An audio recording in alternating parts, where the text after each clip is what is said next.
Let's unmute the microphones. There we go. Oh, it feels like it's been a year since the last time we done this. But welcome everybody. It's Friday, January 12th, 2018. Welcome to the first episode of the year of the Mobile Bay Area Fightcast. I'm MFC Stuckey.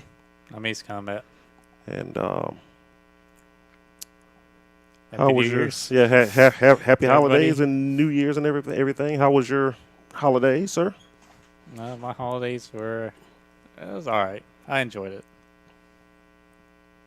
No, like any like big plans of like traveling though. But for the most part, I enjoyed it. What about yours? It was busy, but good. Yeah, I hear. Yeah. You had a lot of hours of work. Yeah. Yeah. Yeah, it was work-wise. It was tough, but got to be with family and everything, and giving the kids gifts and everything like that. So that was good. What'd you get for Christmas? Speakers and money. I guess that's it. Oh, it's not bad. Yeah. I got some Gundam Blu-rays. And that was it. That's all I asked for, and that's what I got. Oh, and Escaflowne Blu-ray collection too. Escaflowne. Yeah. I don't have no idea what It's that one is. of the greatest anime series ever made. Don't worry about that, man. Don't worry about that. Is it a mech series? It's a fantasy mech series, actually. Oh wow. Yeah. It's like Spice fantasy. up things by just being fantasy for some reason. Yeah, and it's kind of weird because it's like a show that you would. I always tell folks that look at it as like, oh, well, it's a girl main character. It must be a girl show. No, just give it a try. It's really good. If you like fantasy stuff, if you like mech stuff, if you like really good soundtracks, that was the show that made me learn the name Yoko Kanno.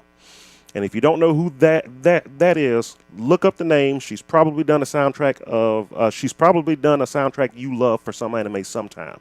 If you've ever seen anything like Macross Plus, Macross Frontier, Okay, yeah. I know that one. Ghost in the Shell,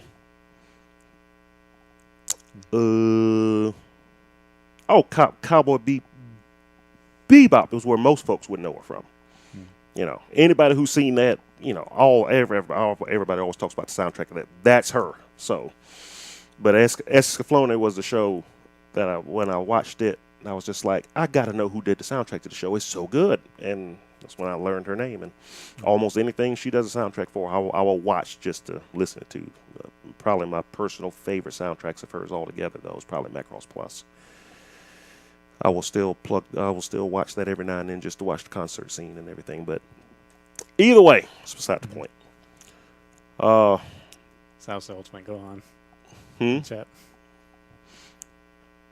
We have a special mention for you. Yeah. Oh yeah. We were talking about that. Yeah. Good stuff. So yeah, you getting kicked at KIT. That was nice. I just found out that was you. So well done. bringing wrestling to FGC. That's what we need because esports is killing it. So we kind of need your antics more. Yeah. So we thank you for bringing back the good times. It was very well done. I remember thinking when I saw that, it's like, who the heck was that? That was really well done. That dude looked like he really got kicked. It's like, boop.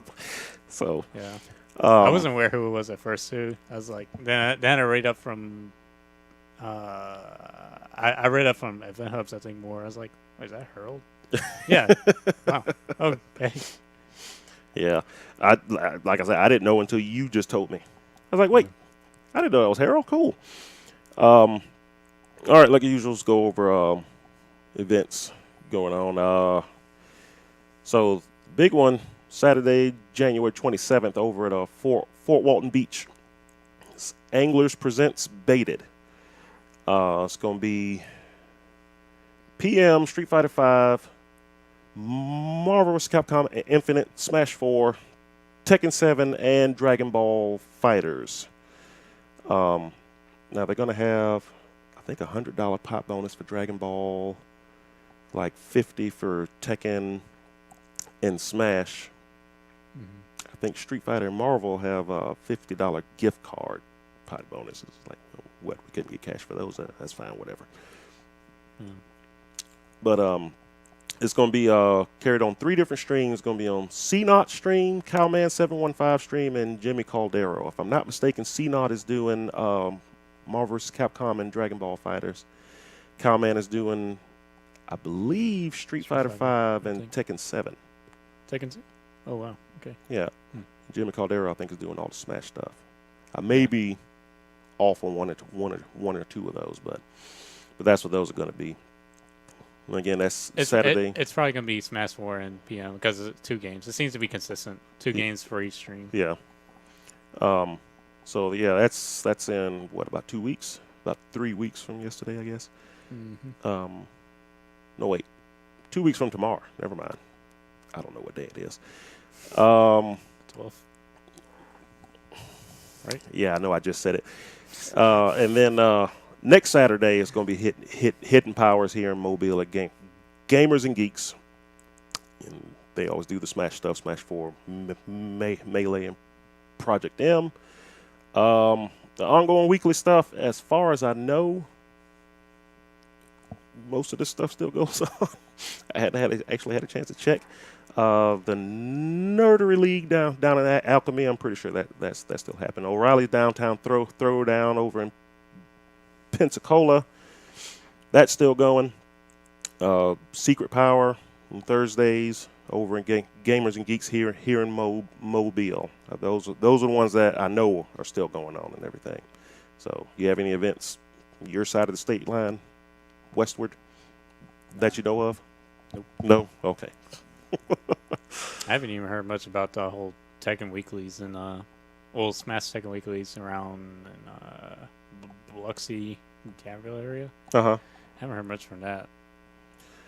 Yeah, like the SMS stuff. Yes, like I'm pretty sure they do SMS Weeklies, but I just haven't heard if they do. Are they still doing it? I think they still do it. I just don't think I don't know if they have Tekken going or not anymore. Okay, because I remember late last year they canceled. They canceled like a few events. Yeah. And I was like, oh, because I was going to try to go to one of them, and I found out. I looked at it just to make sure it was still going on, and sure enough, it was canceled. It's like, well, crap. So yeah, I wasn't sure if they were still going on or not.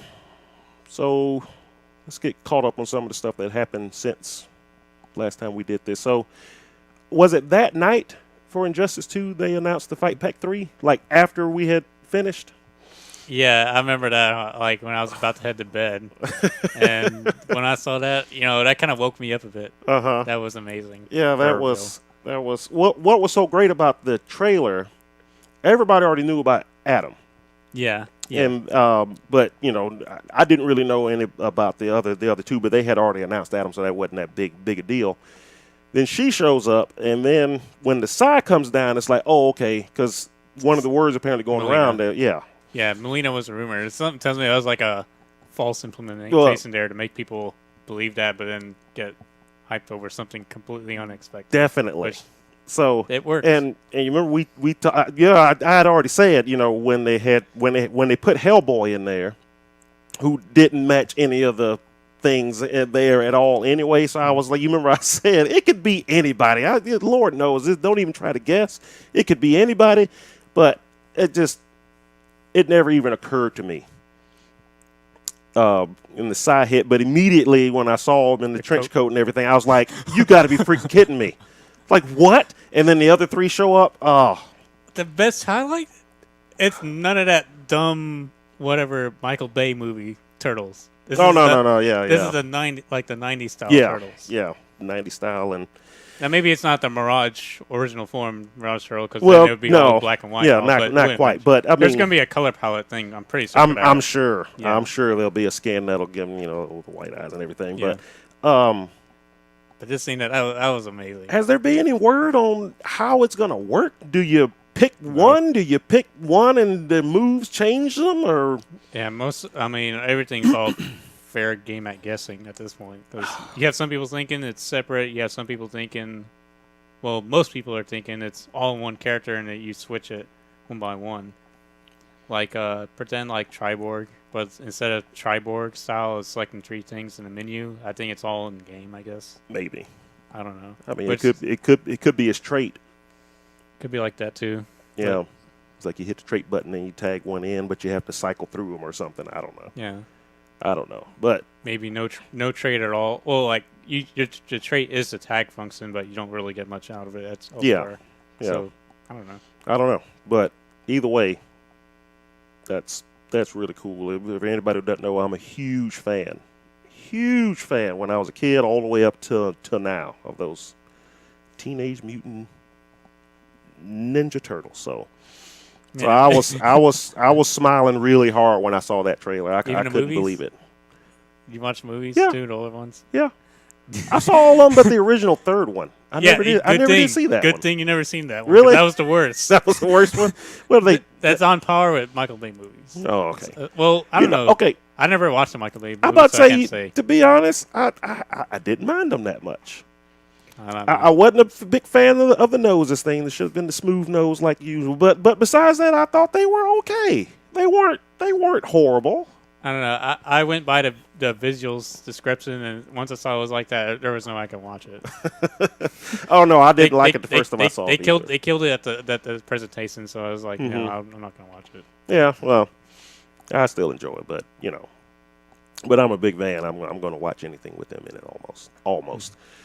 So, but yeah. So out of the Fight Pack 3 so far, we've already got Adam and Chantress just came out this week for anybody with the Fighter Pass. So I tried to play with both of them. Adam is a lot of fun. Enchantress is very complicated, so I was not very good with her like at all. But I feel like she's going to be a really good character. I can't wait to see somebody play her at a high level. You really see what she can do and everything. Looks like her mix-ups are pretty legit scary, And, from what I saw. Mhm. Like because it's cross-up based from a jump in, and I think there's like some illusion effects. Just mhm. seeing that looks strong. So Yeah, I can't wait to see that because like I was telling you earlier, I think it was like KIT. I was watching the finals for Injustice of that, and I want to say one of the finalists was Adam, and his trait when he gets small and does the attacks and everything. That is pretty how does cool. that work? It's like he basically each attack button does like a different angle attack.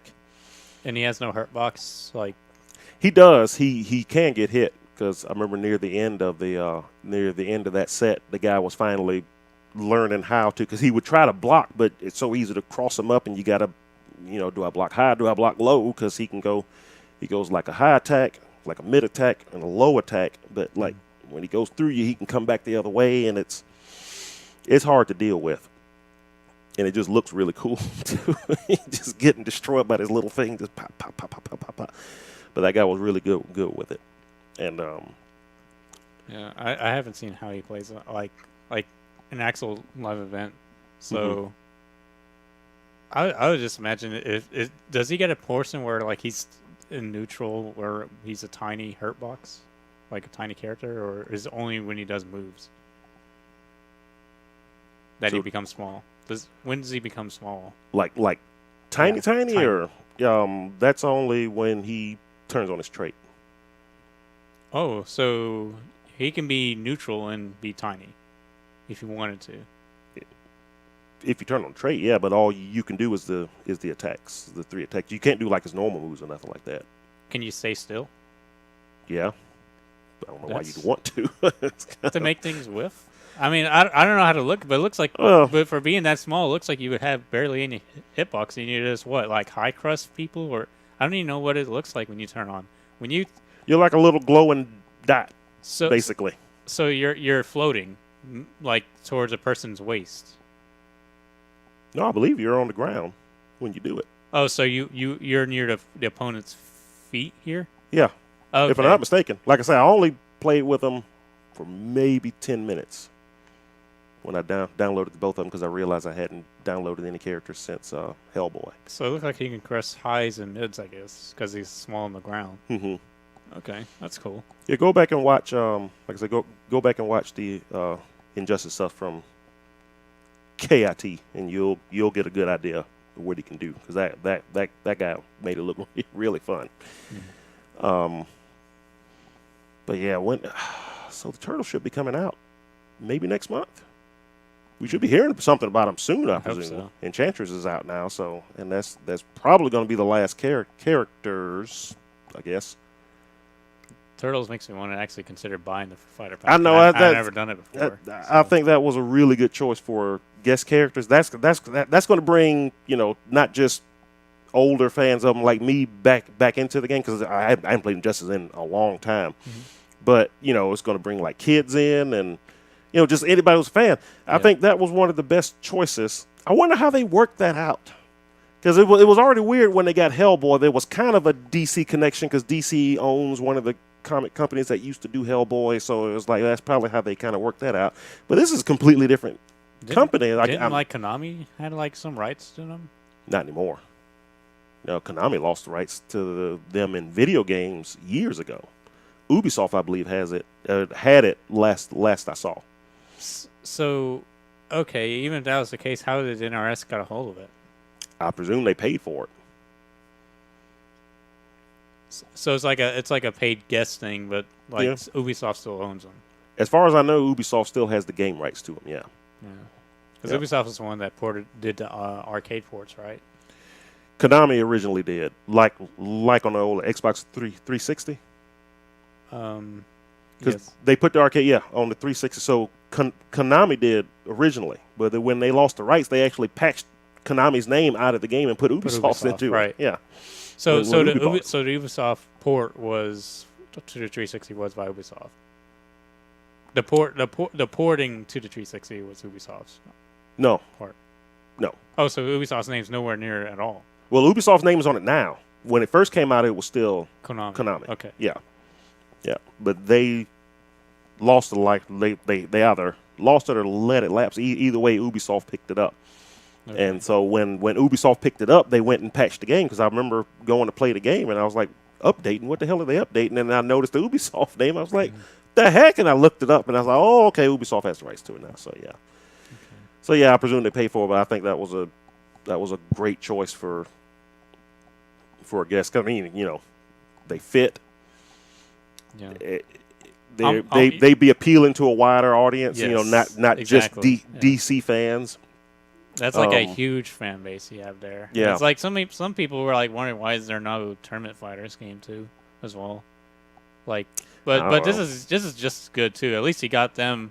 Like, I probably would rather prefer this over like the new style Turtles in their own Tournament Fighters, because at least this is like the older aesthetics that it had. Yeah, I love that. Just waiting to see how they play and watch they come out and just be like, oh no, they're actually 4 separate characters. Oh, this is gonna be great. Even better. But there's still just that one character slot down there. So we'll find out, I'm sure, in the next couple weeks or so. They got to say something about it. I'm pretty sure it's gonna be a lot of slot, because I just think there's gonna be well, I don't even know if it's gonna be like a huge big backlash, because I don't know, you can't really reject like the big fans that would probably come from the Turtle side. Mm-hmm. That's like, so what? It's probably all business, right? So. Well, yeah, sell more copies of the game. Yeah. It's the whole point of guest characters. That's why they bring guests especially from other stuff, to reach an audience that's not just fans of this. Mm-hmm. And I think that was a good choice. So yeah, I can't wait. That's definitely going to get me back into the game. I'm just wondering how the hell it's going to work. We'll find out soon. Yeah. All right, so Capcom Cup happened. Yep. Did you watch it? I did. Compared to last year, I actually did watch it. The top eight, I think. Uh-huh. Was it top 8? Or was it top 3? I think I watched bits of top 8, but I watched top 3.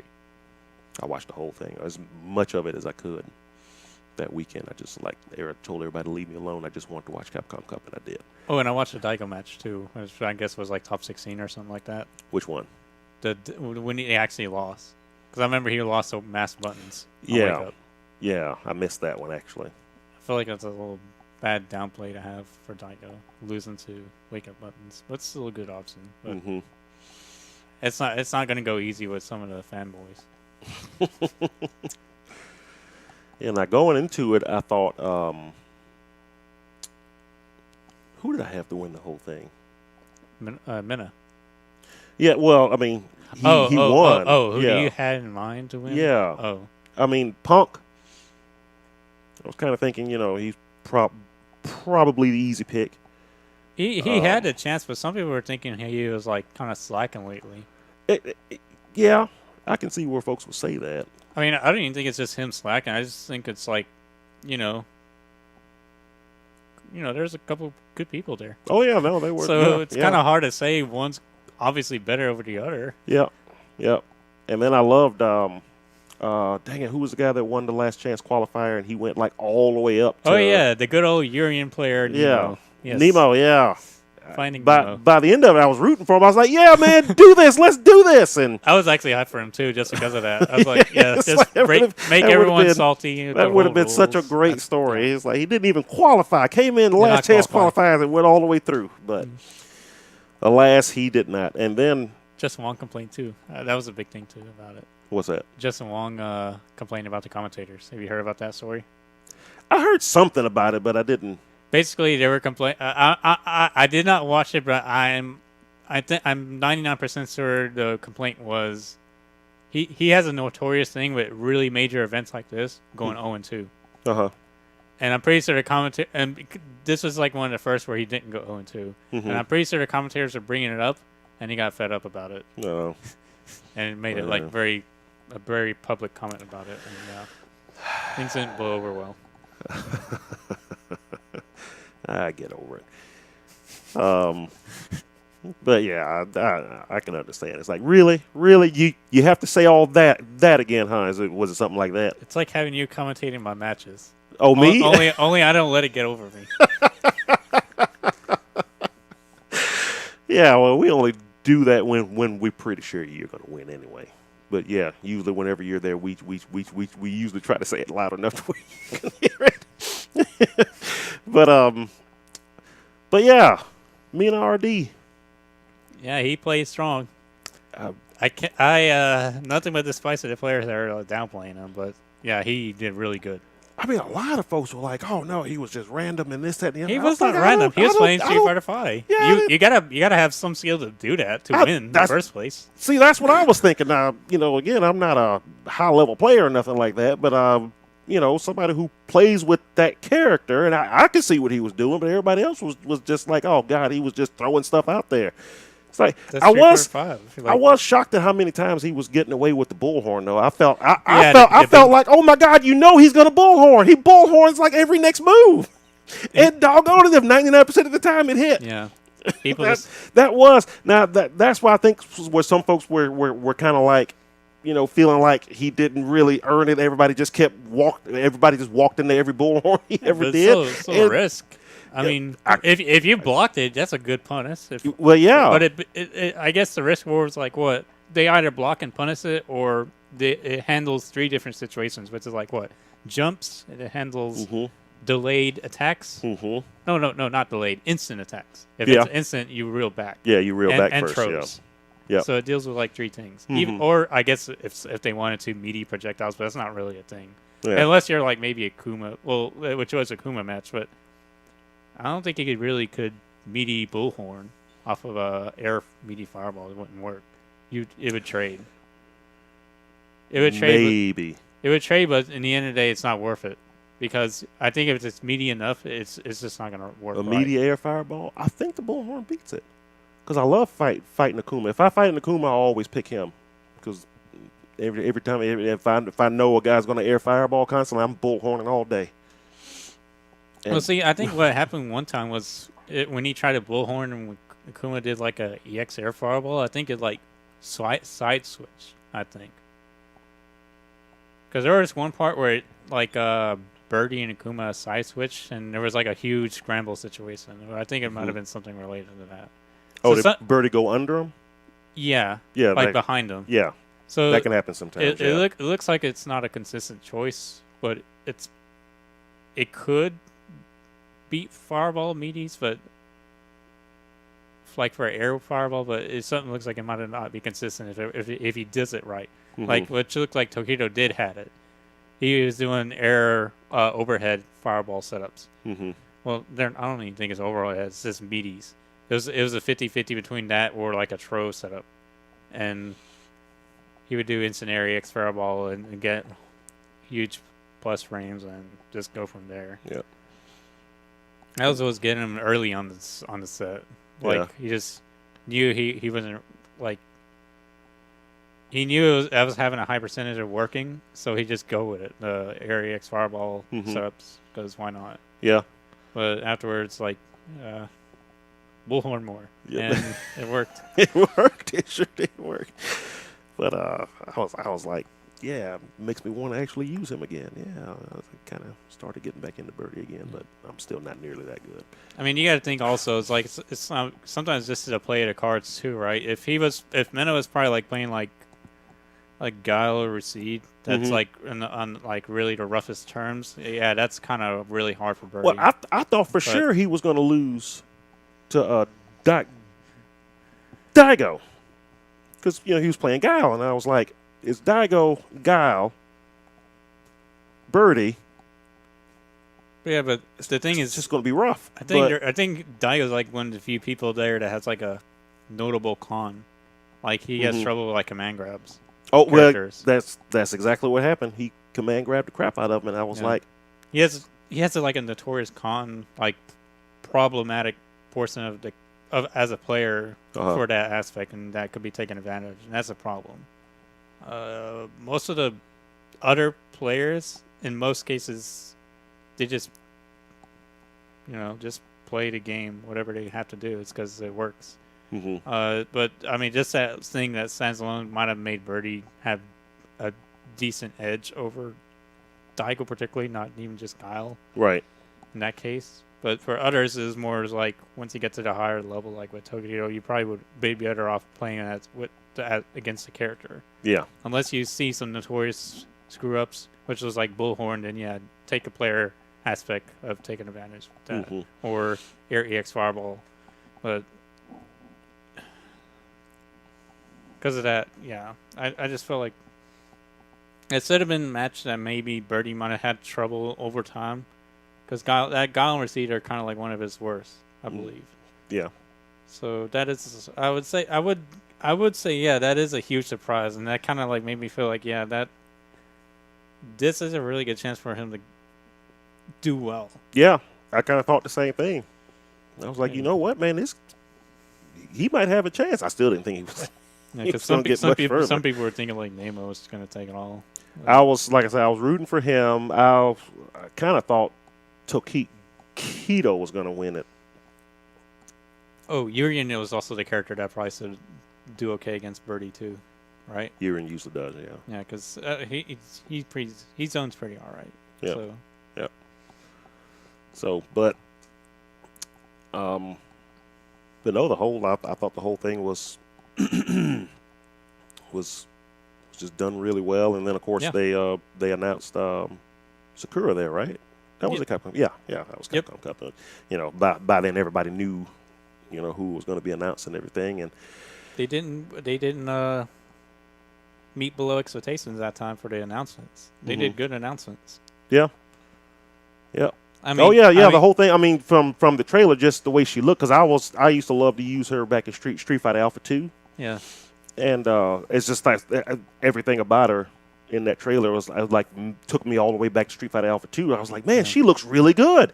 Yeah. And then the stage, I was like, I would give you $10 for that stage. I loved it. It was just so great. And the best part about it, she's not in high school anymore. Yes, he's now. I was like, if Karin is growing up, but she's still in high school, something weird's going on, man. Yeah. Something weird's going on there. But yeah, she looked great. And then the end of the trailer came out, and they showed here are the rest of the characters, and it's like, okay, they're not gonna show us all the characters, but then they showed us all the characters. Yeah. So, and then the intro for AE, and it's like there's all the characters right there, and then some new characters, and it was. Yeah, the first one was like Blanca, right? Yeah.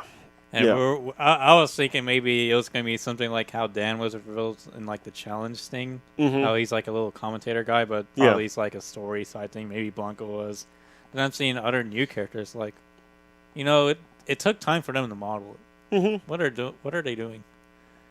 They revealed more characters, and I'm noticing there's a pattern of matching 6 number of new models.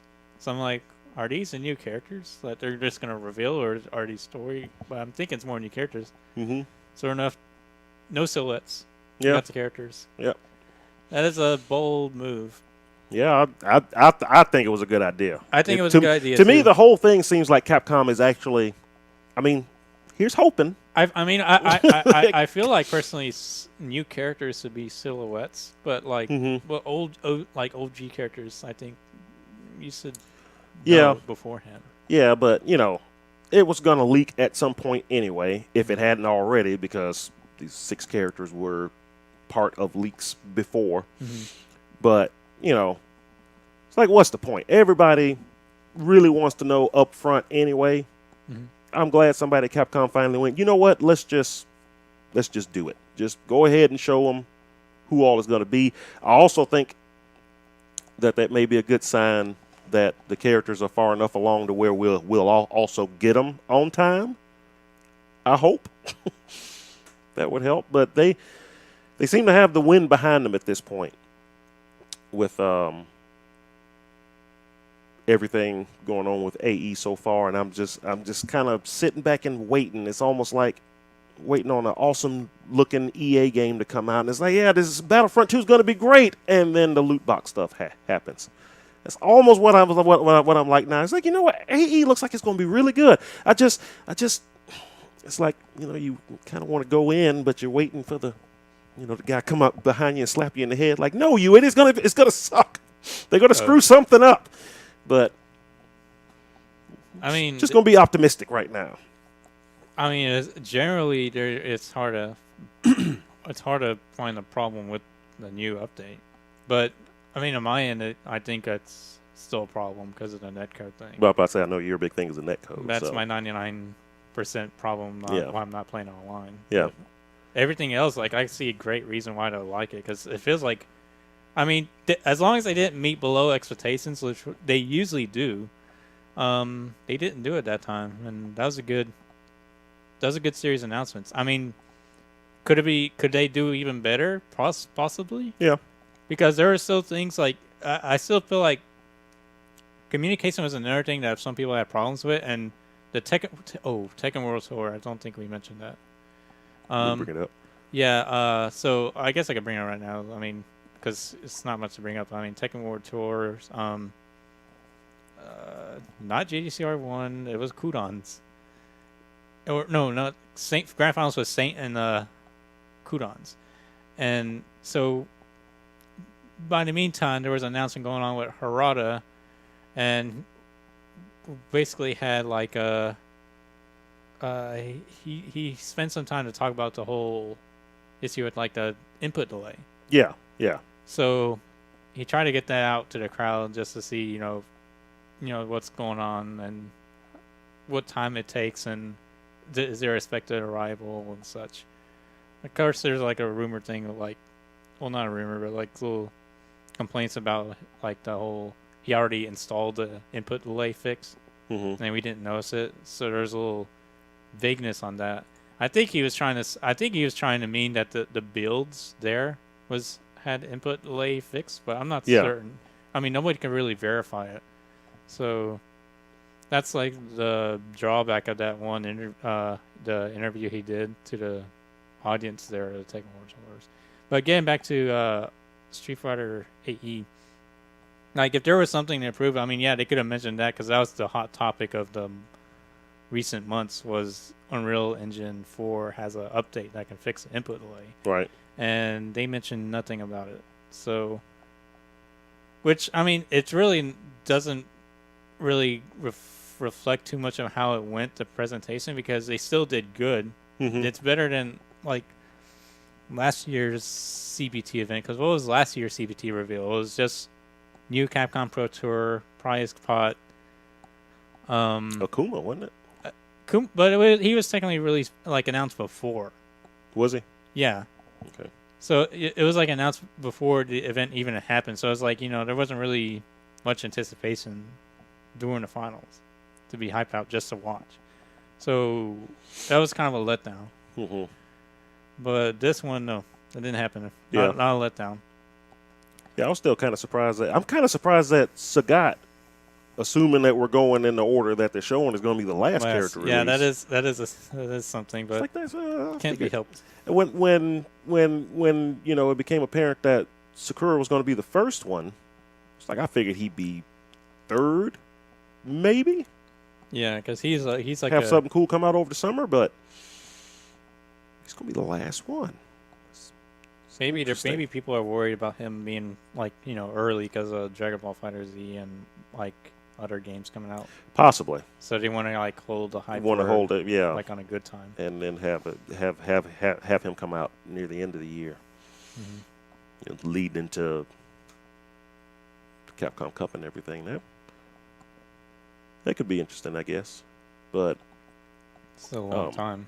One thing I'm wondering though, it's the whole part of the leaks that brought up that we're supposed to be getting. Now, take this with a grain of salt. Supposed to be getting the 4 free characters at some point. Were we? That's one of the things I saw. It was 2 different folks I think kind of brought that up. It was the 6 that you buy, and then at some point in the spring or the summer, they were just going to drop 4 more characters in there for free. Blanca was on that list. Mm-hmm. The list I saw for the free characters was Blanca, Q, Oro, and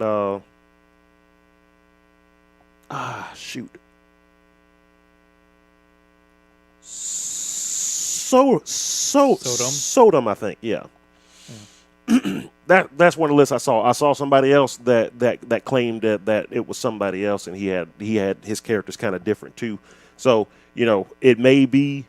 I'm hoping that's true. I'm not holding my breath or anything, but I'm hoping that's true, that they actually made 10 characters. 6 of them you pay for, and then the other 4 are just going to be like, oh, you like this game, huh? Well, here's 4 more free characters, and just walk away.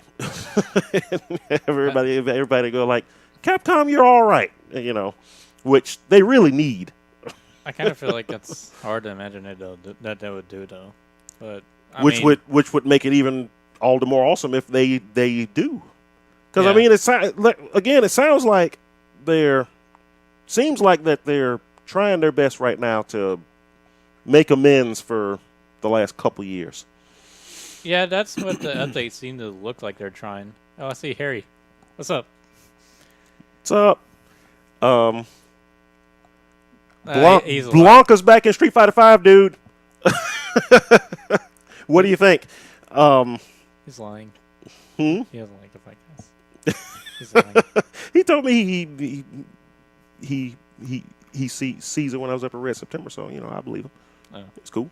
To get back on, we'll probably get back on the whole Herald thing. He mentioned about the Katana Prime, but like we didn't see it in time.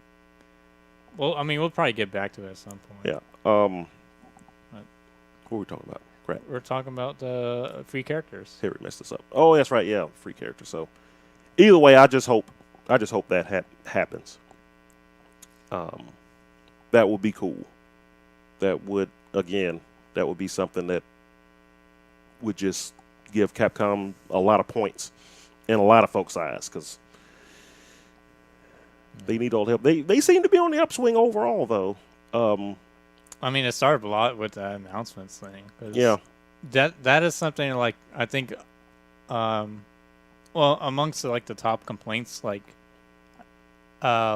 announcements, communications, they kind of did good on the announcements for that. Yeah. I mean, that's they kind of kill 2 birds with 1 stone by we don't even have to communicate characters and everything. We'll just show you them all right now. Yeah. That's one less thing to be concerned about. Yeah. Now all we need is dates. Yeah. Like I said, and are we actually going to get a character every 2 months? So I mean, it's probably going to be like that. I mean, we can't really to that this time, and I mean, some other games kind of had that issue too, where they didn't follow the time flow. Yeah. Rainbow Six Siege was like one of them too. Like for this year, they had it for some reason do a big delay with Operation Health, and they had like 3 characters come out at a later month or so instead of usual 2 at quicker time spans. Mm-hmm. So they had 3. I mean, yeah, it would be nice if Street Fighter could stick with that, but I think there were like bigger complaints to overlook at than that. Like communication and announcements to me were the big ones. Netcode's my ultimately personal problem. Yeah, and my biggest thing was there was nothing for just the Joe Blow Street Fighter player to do outside of online stuff, which they seem to fix that too. So I'm still waiting for a fighting game to do like a mass like RPG style or interaction game. It doesn't even have to, like a beat 'em up, like side like a side scrolling. But yeah. Well, Tekken Force is usually like that. Yeah. But I'm kind of want them like to expand it to like be online too, like make it where some of the things you can do online where you can meet up with others and stuff, and there's like a certain weekly thing going on and you get like costume stuff. But the problem is with Street Fighter, that's kind of really hard to do. Yeah. Because there is no like cosmetic. Like, I mean, yeah, you can buy costumes, but there's not like huge amounts of quantity of cosmetic pieces you can get. Like Tekken. Right. Like Tekken, you get like a new glove or something. Yeah. Like that'd be good for a Tekken or game with heavy cosmetics. I'm still waiting for one finding him to do something like that. 'Cause I think that'd be a really cool idea. The issue is you can't bring it with like tournaments, but again, it makes me miss the whole idea of transferring data to in some way, but they don't do it anymore. I mean, that would be cool, I guess, but then you venture in the realm of, well, you might be splitting the development time. Base. Well, I'm thinking of the company making the game. It's that like, too, yeah. You know, you got developers who were making a fighting game, but then you also got a part of them, you know, you got to splinter some of them away just to work on that one aspect of the game that, let's be honest, a lot of fighting game players probably won't care about. And it may not be that good. Well, you never know. know. I mean, if you're going to do it, it better be, it better be good and worth playing. Yeah. But, I mean, the more stuff you can put in the game like that, the better. Well, okay. Going back to Capcom Cup for a second. Battle for the Stones. Ooch. Big oof. Why did they only do the finals there? It wasn't even held the day of, right? No, it was I think the Battle for the Stones. Oh man, was it before the Last Chance qualifier, or was it before the finals day? It was on finals day, wasn't it? I think it was, but wasn't there like a side venue? No, I think it was done on the same stage, but it was like early in the morning. It was almost, they were like, okay, let's just get this over with. It's like the game just came out. Don't you want to be pushing it? It's kind of a big deal. It's like they didn't make a very big deal of it at all. No announcements either. Yeah. I remember. Yeah, it was all on the stage on the finals, but it was like went by so quick. And I was just like, man, it just seems like they didn't even care. I don't know if they didn't want it to overshadow what they were about to do with Street Fighter. That might have been the case. But man, way to take a game that folks already kind of already had feelings about, and then kind of put the projection that you don't even care about it. So why should anybody else? That was my big issue with it, because I still love that game. It's fun. But there's stuff that they can do to fix it, and I'm hoping they start bringing up something good, something soon after the whole.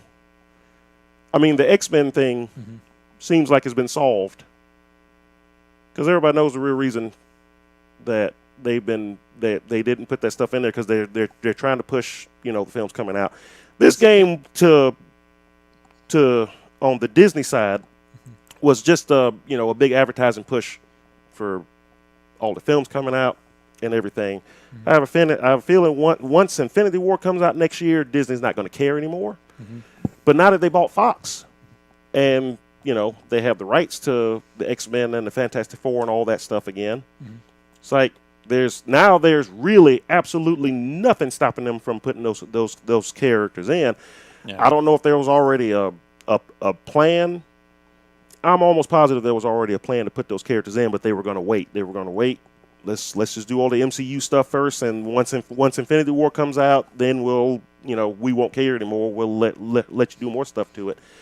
I'm hoping MVCI gets the same treatment that Street Fighter V has been getting with AE now, where Capcom really goes in there and says, okay, this is what we need to fix, and we'll put Wolverine here, we'll put Colossus down here, and Juggernaut over here, and the Juggernaut. Oh God, Venom is really fun in that game. I don't know if you played them or not, or have you even played the game, Marvel's Capcom? August. So since August, I still play it every now and then whenever I have time, and Venom is great. Great. What's up? No, I don't want to let it die. I love that game. It's fun. That game is really fun. I'm sorry. I can see no wrong with saying that the gameplay might be good, but I do feel like it was a whole PR miss. So yeah. I don't know. Yeah. Without question. I mean, it was something. See, I don't think it's bad. I think it's a great game. Personally, I enjoy it.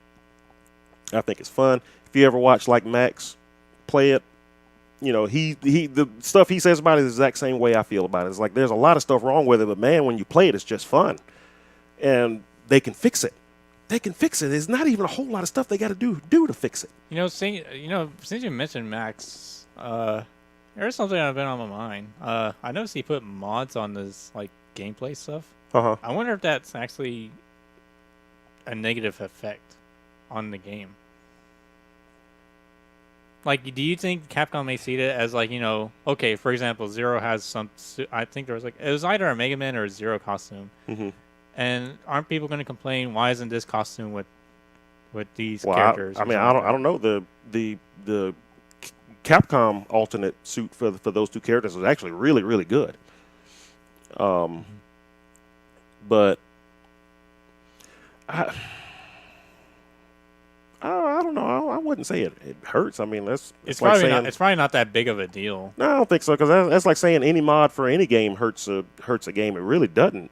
Yeah, because it's not like the other person could see it either way. If the other person could see it, then yeah, maybe it's a problem. But I mean, in this case, it's just a stream. And I don't know. I guess it's comparing sample size of who watched the stream and who bought it. Yeah. So. Yeah. No, I don't think it really is going to hurt it or anything like that. Yeah. But the game's doing relatively bad on PC. But I think PS4 is good, but PC, like I don't know. I think I've seen UMVC3 have more as a recent of like current players. Oh, it wouldn't surprise me. Yeah. That's concerning. Which again, doesn't surprise me at all, seeing how Capcom treated the game back at Capcom Cup. It's just like it's nothing to blame on more than the PR side of Capcom. The gameplay can be good, but yeah, artistic styles, general communication, which felt like early Street Fighter V issues. Too. Yeah, communication. And and I'm hoping because I mean they hadn't said word one about that game since they pushed out the last few characters, and they've pretty much been hands off ever since. We know there's more characters coming and stuff like that, but maybe they're holding up, waiting for, hopefully waiting for like the summer or something, or the spring, and then just all of a sudden, bam. Yeah, I mean now is not a good time for any MVCI announcement. Maybe that's another thing too, because they were thinking Street Fighter V at the time. Maybe they want that to blow some steam. That's what I was thinking. And then, but again, just the way that they treated the whole tournament and just kind of brushed it away out of the way real quick. Again, to me, kind of gave it a feeling that, well, Capcom doesn't even care about this game. Why should I? Yeah, and the other concern I just think that was just. It's like, who's doing it? Is it Japan or U.S. making the calls? Because it's kind of it kind of feels like you could kind of tell when there is calls from the U.S., but then there's sometimes that Japan doesn't want it that way, and then it ends up being a miscommunication. Yeah. Well, MVCI is a whole different thing too because you have a third party in there. I mean, so you got Capcom USA, Capcom Japan, and Disney. Yeah. And so these two can want to do something, but if that one says no, then it's like, well, crap, we're stuck with this. Yeah. Or you can't do this, or you can't do this, or you can't do this until a certain time, which again is what I'm hoping is going to happen. KOF 14 is kind of understandable. What I hear you saying, because that's like a non AAA company. It's like kind of it's on the borderline like indie stuff. Oh, SNK. Yeah. Yeah. I mean, they have experience. Oh, yeah. So you can't really call them indie, but they're kind of low in profits too, kind of like how Arika is. They're niche. Yeah. That's exactly what they are. They have a niche, and they're really good at it, but it's very shallow. It's like they can do that one thing and they can do it well, and but I mean, they did have good turnout for KOF 14 sales. I heard, like, I don't know if it was like December, but I heard that it was a success to their eyes when they compare statistics. So that is good. Yep. Back to MVCI though, like, yeah, even if you could do something like this, I mean, this is from a company that the audience already has an expectation of what they want. SNK, it's kind of hard to have high expectations because they're kind of like you said, a niche company. I mean, Capcom is Capcom. Like, that's pretty top notch. I mean, it's probably top notch because of games like Monster Hunter. Yeah, but it's like they were top notch. I remember back in the SNES days, Capcom could do no wrong. Yeah. And then the last like 3 or 4, well, actually 5 or 6 years, actually they've been kind of on the as of late they kind of went downhill. Yeah. But stuff's coming back for them, so it's like, hey, I'm behind them 100%. A good Capcom is good for everybody. So, just outside the Marvel side. Well, I mean, it's good on the Street Fighter side, and Monster Hunter World's going to be good. Monster Hunter World, yeah. I'm still not into that game, but it looks really fun. I'm not into it either. I'm not into it at all, but it does look really fun. Yeah, for folks who enjoy that type of game. I have a personal gripe with fantasy stuff and something hunting big things at all times. Oh.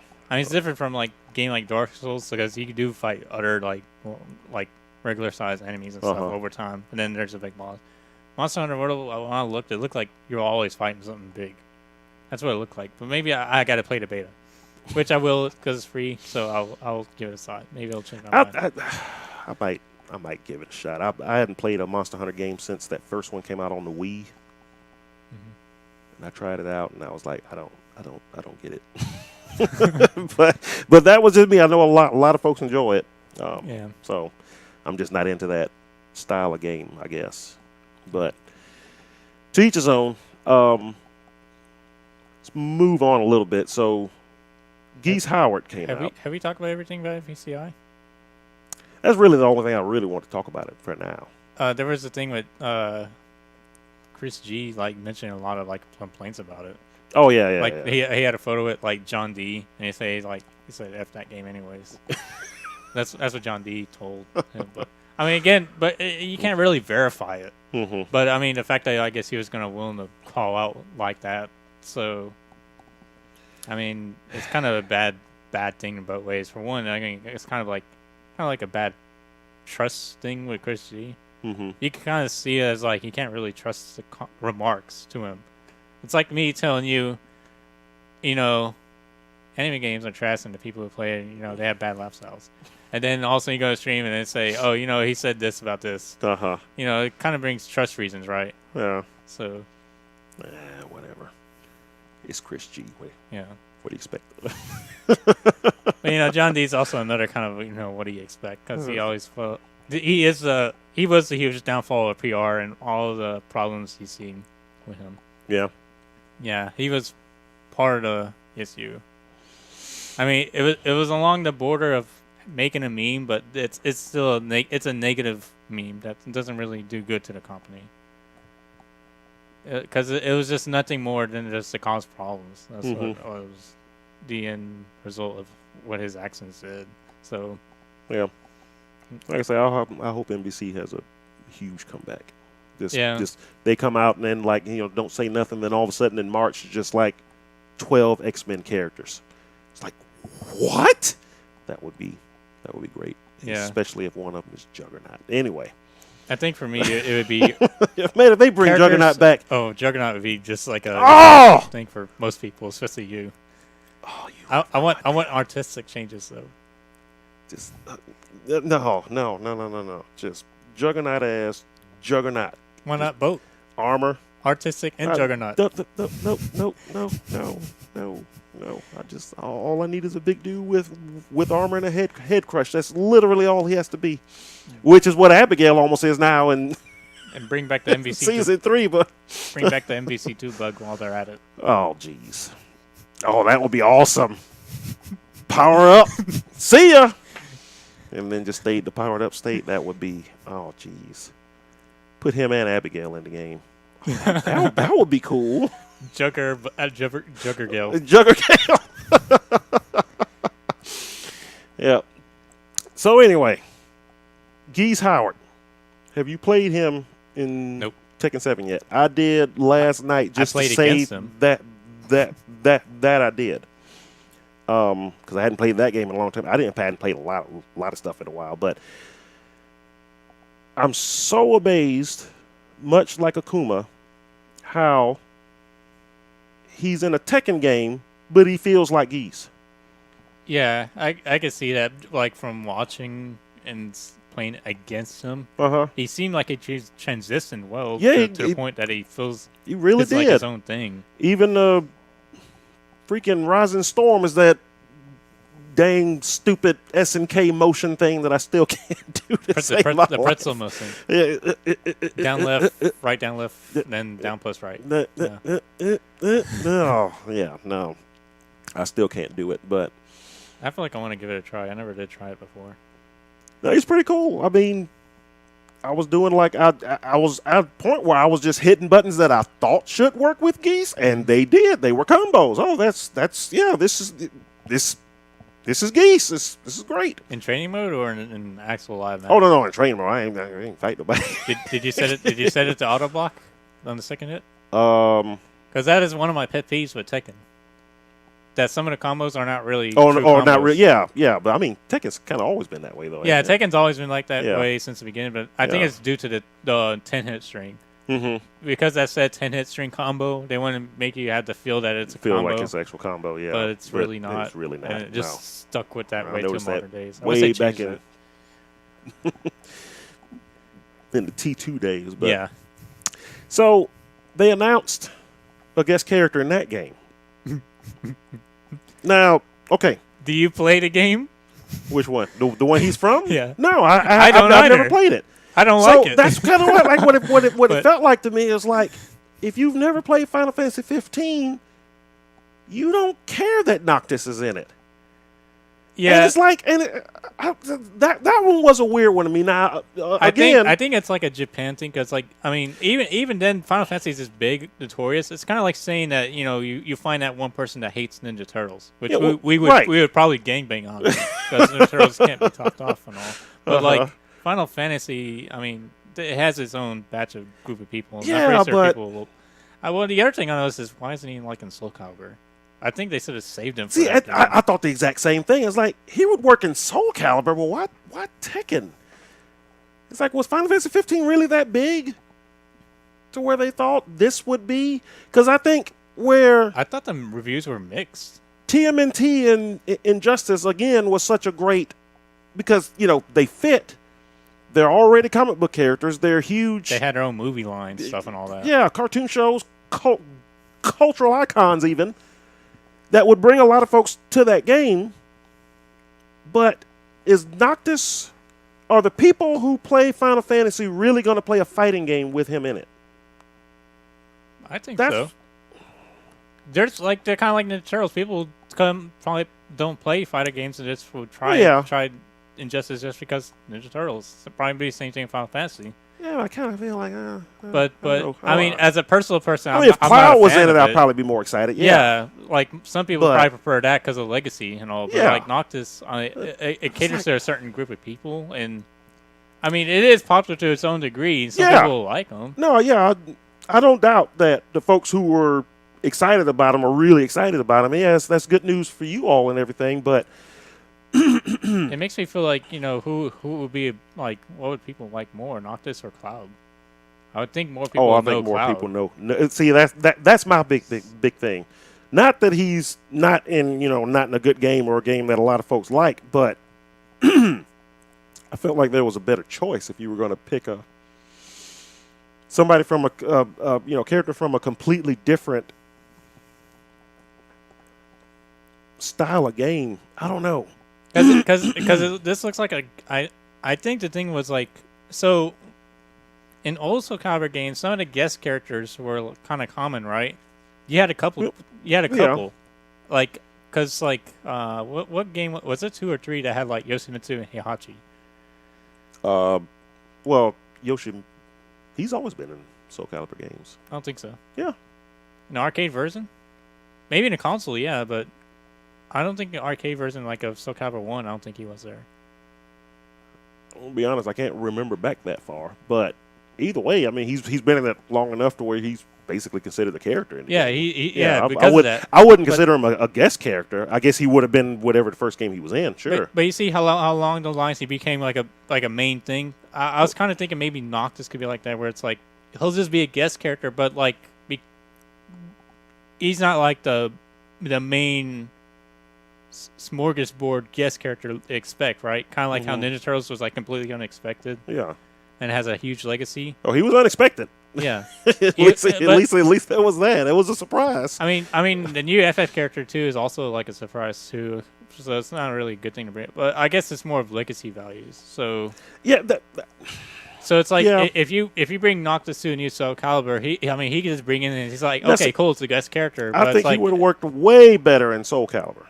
But it's like if you bring in like Cloud, that's kind of like a really big legacy like entrant character. So I just feel like even though it's like popular, it's not really something that's like a huge thing that a lot of people knew even from way back that just piled up to multiple people liking the character. Mm-hmm. So I just feel like for a big announcement, I thought it should be something along those lines. Noctis, I mean, it's kind of hard to argue that it's not popular because it is popular. Yeah. But I just feel like realistically, if you compared that to like older Final Fantasy games, I'm pretty sure most people would have a bigger memory moments with. When they showed Cloud in Smash 4, Yeah. that made me go back and play Smash 4 again. Yeah. At the time, I was kind of out of Smash, and I was like, first of all, I couldn't believe it. It's like, what, Cloud? Cloud's in Smash? It's like Cloud, has never touched an NES console at all. Yeah, that's Nintendo console at all. So that was kind of a big deal. Yeah, it's like it kind of like a revamp from like the old NES games with having the older Final Fantasy titles, and then it went to PlayStation. Yeah. But that's the thing that's kind of surprising because back then it was really heavy in like console exclusive stuff. Right. So that's different too because like now Cloud coming from a different console to another console. That's just not having him really in Smash, like immediately that was like whoa, that's a huge deal. Plus, it was a huge surprise because again he was in your head, even though he's not a PlayStation character, he's not like they own him or nothing. Mm-hmm. You would think it's a character you'll never see off of a different console. Yeah, and there he was in Smash, looking awesome. It was so great. Nowadays it's like kind of like so many consoles have this certain amount of games. It's like that kind of trick's kind of been around. Mm-hmm. But it's also it's kind of hard to get exclusive rights now at this point. Oh yeah, definitely. Most of them already spread out. But what were you saying? Well, just the whole Noctis thing, and I'm very aware too that I might have a bent toward his toward him as a choice for a guest character because I've never played the game he was in. So, you know, and I realize there are a lot of folks out there who did and were like, "Oh, this is going to be awesome," but for folks like me who didn't, it doesn't mean anything. This kind of makes like a really unfair like a commentary portion because like we're kind of biased against we're it. exactly I that's don't really like yeah. it. I wanted to point that out Yeah. that we kind of have a bias because we've never played that game. So it's like your reaction was probably the same as mine. It's like same as Eris too. And I think that was the best okay. part. Just seeing how Eris and Markman was like. Well, I don't know about Markman. Markman is probably playing along with Eris, but Eris, for certain, I know he didn't like it because he played it and he hated it. So I thought that was funny because it makes me wonder. Like, man, I think if that was like Capcom having something like Eris, I feel like they would kind of like. They would be heavy on like not having them for future events. Maybe, but Namco just let it slide. Yeah, well, I mean, Harada came to tease him. Yeah, I think. But, but it was a real reaction. It's like, huh? Especially for somebody who's like really into it, who's still waiting on some of the older characters, like Lei and Michelle Chang, Julia Chang, Jun Kazama for you. All of that, she's never gonna come back. She's dead, I know, but still. Asuka Kazama's the new Jun Kazama. That's the only thing I got. But yeah, especially for folks who are waiting for stuff like that, and just to get not only another guest character before you got an older character, but possibly a guest character you didn't particularly care for. Again, that's my bias going into this because I never played the game he was in, but from that standpoint, from that argument, from folks who's been waiting on these older characters to come back in, screw that guy. Give me Gan Ryu. Where's he? Down for two. Where's he, man? Come on, man. That's right. Palm stuff. That's all it is, man. So either way, I just want to bring that up. I wondered how you felt about that too. It's like, was it just me, or did Noctis kind of disappoint you? I'll join you with the biasness, and I care less about him. I mean, good stuff for people that like him. Exactly. I completely agree. I have no problem with you liking it, and I just I'd be a fan if I was in your shoes too. So, I mean, I would be overjoyous about it. Possibly, yeah. But yeah. Well, but I guess another issue now that I think about it is like, I think Tekken's a game where it's like they didn't really change the formula much, so it's like a lot of like the old school style Tekken players would feel right at home with the modern stuff. Yeah. Well, I feel like old school terms of Street Fighter. I mean, yeah. I mean, if you're a general casual audience, yeah, it fit. But if you're like someone that plays, like that knows like how it functions. Mm-hmm. A lot of the Street Fighter games kind of like are different, like vastly different. Yeah. Kind of like Fireball stuff from Street Fighter 2 style gameplay that doesn't really work in 3. Yeah, it doesn't really work in 3. Yeah. In some cases, air blocks in Alpha all of a sudden. Yeah.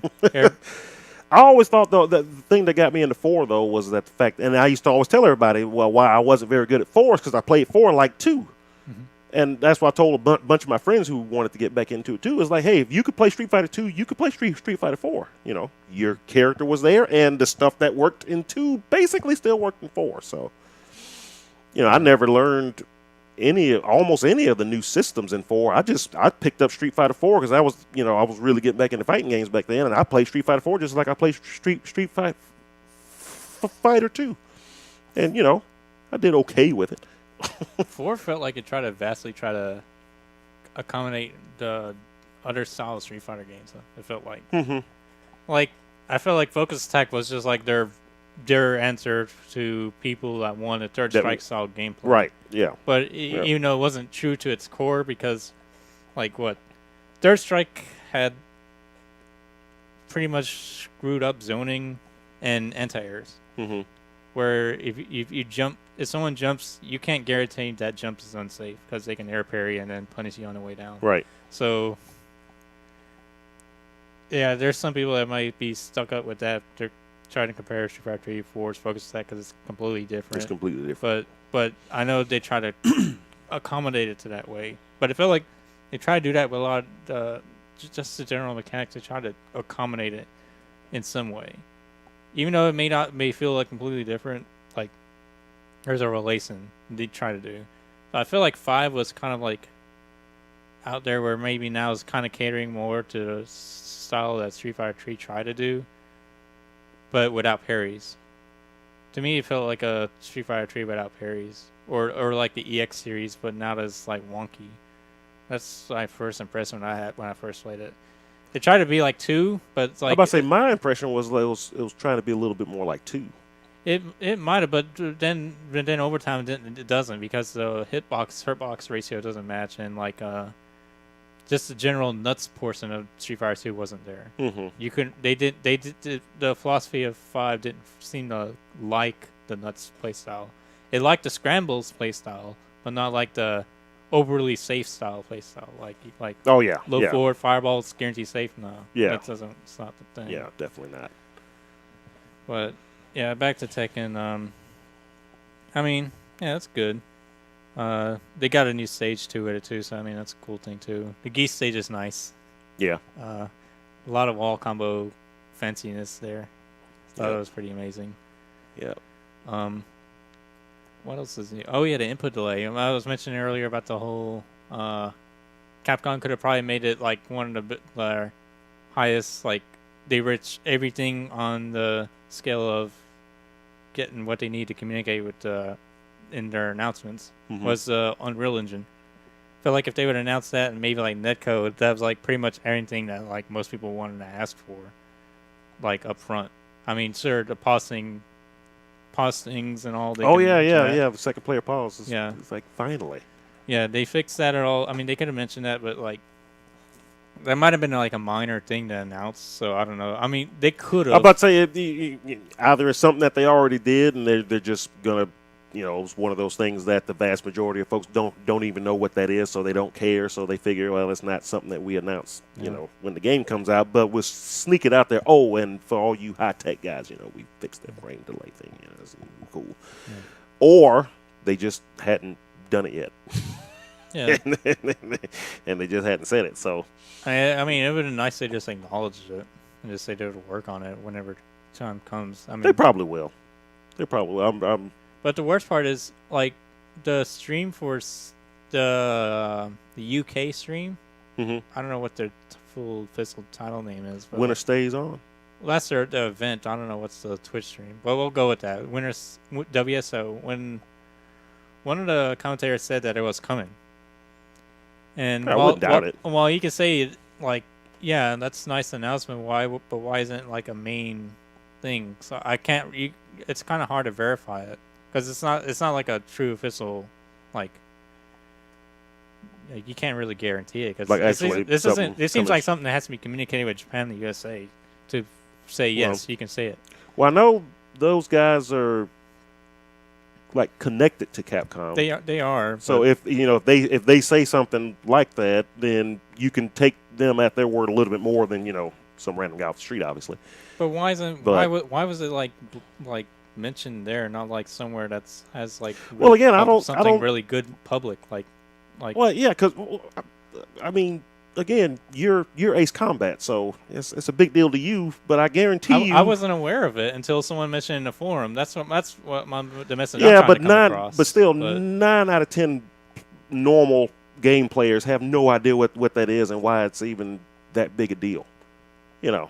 So they probably don't think it's big enough deal to muddy up the waters with the AE hype right now. It's still an announcement. Like it is that would make folks like you happy and everything. But every to the normal guy, they're going to be like, say something about input delay. I don't even know what that is, but I like that Sakura girl. She looks cool. Does this fix my wireless controller? Exactly. There's going to be some confusion there. So it's like, if it happens, they'll let folks know, and the folks who care about it, they'll find out. But the masses, the unwashed masses out there, they don't care. It's not that big a deal to them. So that's what I'm assuming anyway. Yeah. So well, back to input delay, because that's Mhm. what got this. And yeah, that's really nice. So have you tried it, the input delay fix? I mean, if you had Geese, I think you might have. Oh well, But I it was mean, later on well, after he was. I mean, obviously, yeah, because I hadn't played Tekken in a long time, so Okay, so so I'm sure it was there. And it is a but huge difference. but yeah, I'm not counting frames like you are, so it's You not. don't even have to count frames. I know, but it's responsiveness. you know what I mean, though. Yeah, You It's can like you can react to Snake Edge really well. Do you know what Snake Edge is? I've heard of it. It's basically a low attack, like a sweep, So you know how to do like really long sweep attacks? Like Mhm. Brian has one, Dragunov has one. Yeah. Okay, so maybe for someone like Dragunov, it's probably not called Snake Edge, but in Brian's case it is, and I guess it's just a universal term people call it. hmm And yeah, it would just make normals like that reactable. So you could react it to even with the input delay, but I mean, three frames being saved off, that is a lot. I mean, yeah, that's a lot. Yeah. It's not even 1 or 2; it's like 3. That is a pretty big change for responsiveness. Mhm. So that kind of does affect the balance in that sense. hmm So Yeah. it is a nice thing to have. It felt nice on PC. I think I felt a little bit of a difference, but I had to go on full screen. I think borderless VSync on it doesn't work, and people were saying that's like completely disadvantaged because now it's like PS4 is better than PC if Oh, you have it really? on borderless. But if you put it Ah. on full screen with VSync on, it's about the same. Well. So it sucks for me because I like to play on borderless because for one, if you alt tab, you can do free stuff at a quicker pace, and the other thing is the game crashes if you're in full screen. You alt tab if you're like in the menu or anything that's a movie like on the menu, like the Mhm. character select screen's like a movie background, Yeah. it will crash Oh. if you alt tab. Yeah, that's not good. Yeah. So sometimes, not all the time. It's like Mhm. it's like a 20, 30, 40% chance. No, I don't want to go 40. Let's say 20 to 30% chance it'll crash. That's still not good. Yeah, it's not. But Yep. I wish they'd do something about it, but I don't know. It just tells me don't alt tab. I can Yeah, still but play see, it. just don't octave. just play the damn game. So yes, pretty much all I got for Tekken is. Did you play the Fighting EX layer beta? Yep, What'd you think? loved it. I loved it. Loved it, So but much fun. I hated the netcode. No. Oh well, I mean, I kind of laughed because it took me about 40 minutes. I sat here doing my work while I was waiting on the first match. I was sitting here for like 10 minutes just looking at it. It's like, am I even in it? No, okay, yeah. I'm still waiting. Yeah. I just turned around over here and just started doing work until I finally heard it do something, and I finally had my first match, and it was horrendous. Yeah. But it almost felt like once you got your first match, you started getting them faster after that. Mhm. And I played about 50 or 60 matches overall. I missed the complete like second half of the week that it was out or whatever. 50 to 60 games? Yeah. Oh no, I stayed up one night and just kept playing it. Wow. I don't even know if I had that many matches. I think Really? maybe I did reach over the 100 peak and all that. Maybe. No, the bulk of it came from that first night I played it. Like Yeah. I said, it actually helped me out. It helped me stay awake, so I was able to get more work done over here, waiting on the next fight. Yeah. But, Rematches were quick though too. Yeah. But yeah, that game was really fun. Yeah. It reminded me how much I used to like the EX games. I forgot how much I liked the old EX games until I kind of get in. It took me a second to get back into it, and the only character I really wanted to use. Dorun? Well, I didn't really like him back in like the old EX games, Really? but he was the only one that kind of appealed to me, and it didn't take me long to like, man, this guy does some serious damage. He was the best grappler. In Oh, EX2. it's so and it's like easy damage. I was like, man. You anti-air with the body splash, and then what I'm surprised I don't see people did was like they whiff the air grab. Uh-huh. Because I remember in the EX2 you do that to whiff it to gain meter, and I didn't see many people do that. Yeah. But you No, could do I that. didn't do it very much either. You can do that, and then do another setup where you do like low fierce and then super again, and just repeat. I mean, I don't know. If Oh that's, yeah. I saw all kinds of stuff. I would just combo into the spin and punch one into the bridge, knock them up into the air, and then just do the grab, and that already did enough damage as it was. It's like, oh my god, it's like the EX2 Durin. It's so good. Yep. But yeah, that was fun. I'm waiting on my girl to come back though. I was so happy they showed her. That was always my main in Street Fighter EX1. Oh yeah, it's Blair Dane. Blair Dane. My girl is finally back. She was only ever in the first game, and I never understood why her sister was in 3 or something like that. I think she was in 2 too as well. It's like, well, where the hell is Blair? What sister? Sauron? No, the girl with the short red hair or brown hair? Red hair is Sauron. I can't remember. Or Sharon, I guess. Sharon, yeah. I don't know why I try to pronounce it in like in Japanese. It's just the way I heard from the announcer's voice, so I try to match it. Yeah. So I didn't know what they try to do. Is he born in Japan with an English name, so try to match that it. That was one of my biggest disappointments when the EX3 came out. I thought for sure they were going to bring Blair Dane back, and no, nothing. It's just like, and then they had that moved trailer. on to fighting Layer, I think, and it just never appeared. Because I think that was like that for everybody else, for every character that was in the EX Street Fighter EX series, and they went to fighting Layer. I don't think they appeared in EX2 at all, because it was Blair and Rising Dragon guy, Alan. Yeah. They both were in the game, and they were never in EX2. So that's my guess. Was Alan not in EX2? No. Okay. Well, I never really played EX2. That's right. Somehow I completely missed EX2. EX2, well, Plus was a really good game. I felt like that's also the one that like even nowadays most people are trying to get back into the arcade version. Like, so I had a lot of fun with it. EX3 is fun too. Yeah. But I didn't realize how much EX3 I played until I watched. I was watching somebody play it on Twitch, and momentary cancels and all. Well, singing all the background songs, like every stage, I knew all the songs, like every note, and that's when I realized, man, I played a lot of Street Fighter EX3. I know these songs back and forth, every stage, every character. Till you realize till you realize where songs they actually came from. Yeah, because they were from the first. A lot of the songs are the same even over all 3 games, but they're like changed a little bit. But I realized the version that's always in my head of the songs that were in all the games, the songs that carried over to every game, the version in my head is still from EX3. Yeah, except for that one that was in EX1. There was it starts like with a little jazz part in the beginning, and then it breaks down. Was that his? Yeah, that's the Doctor and Darts theme. Yeah, I think. Yeah. That's the cave. I know that's like the cave-like theme. I think. But I also remember that because I did rip the EX3 series. What was it? I think.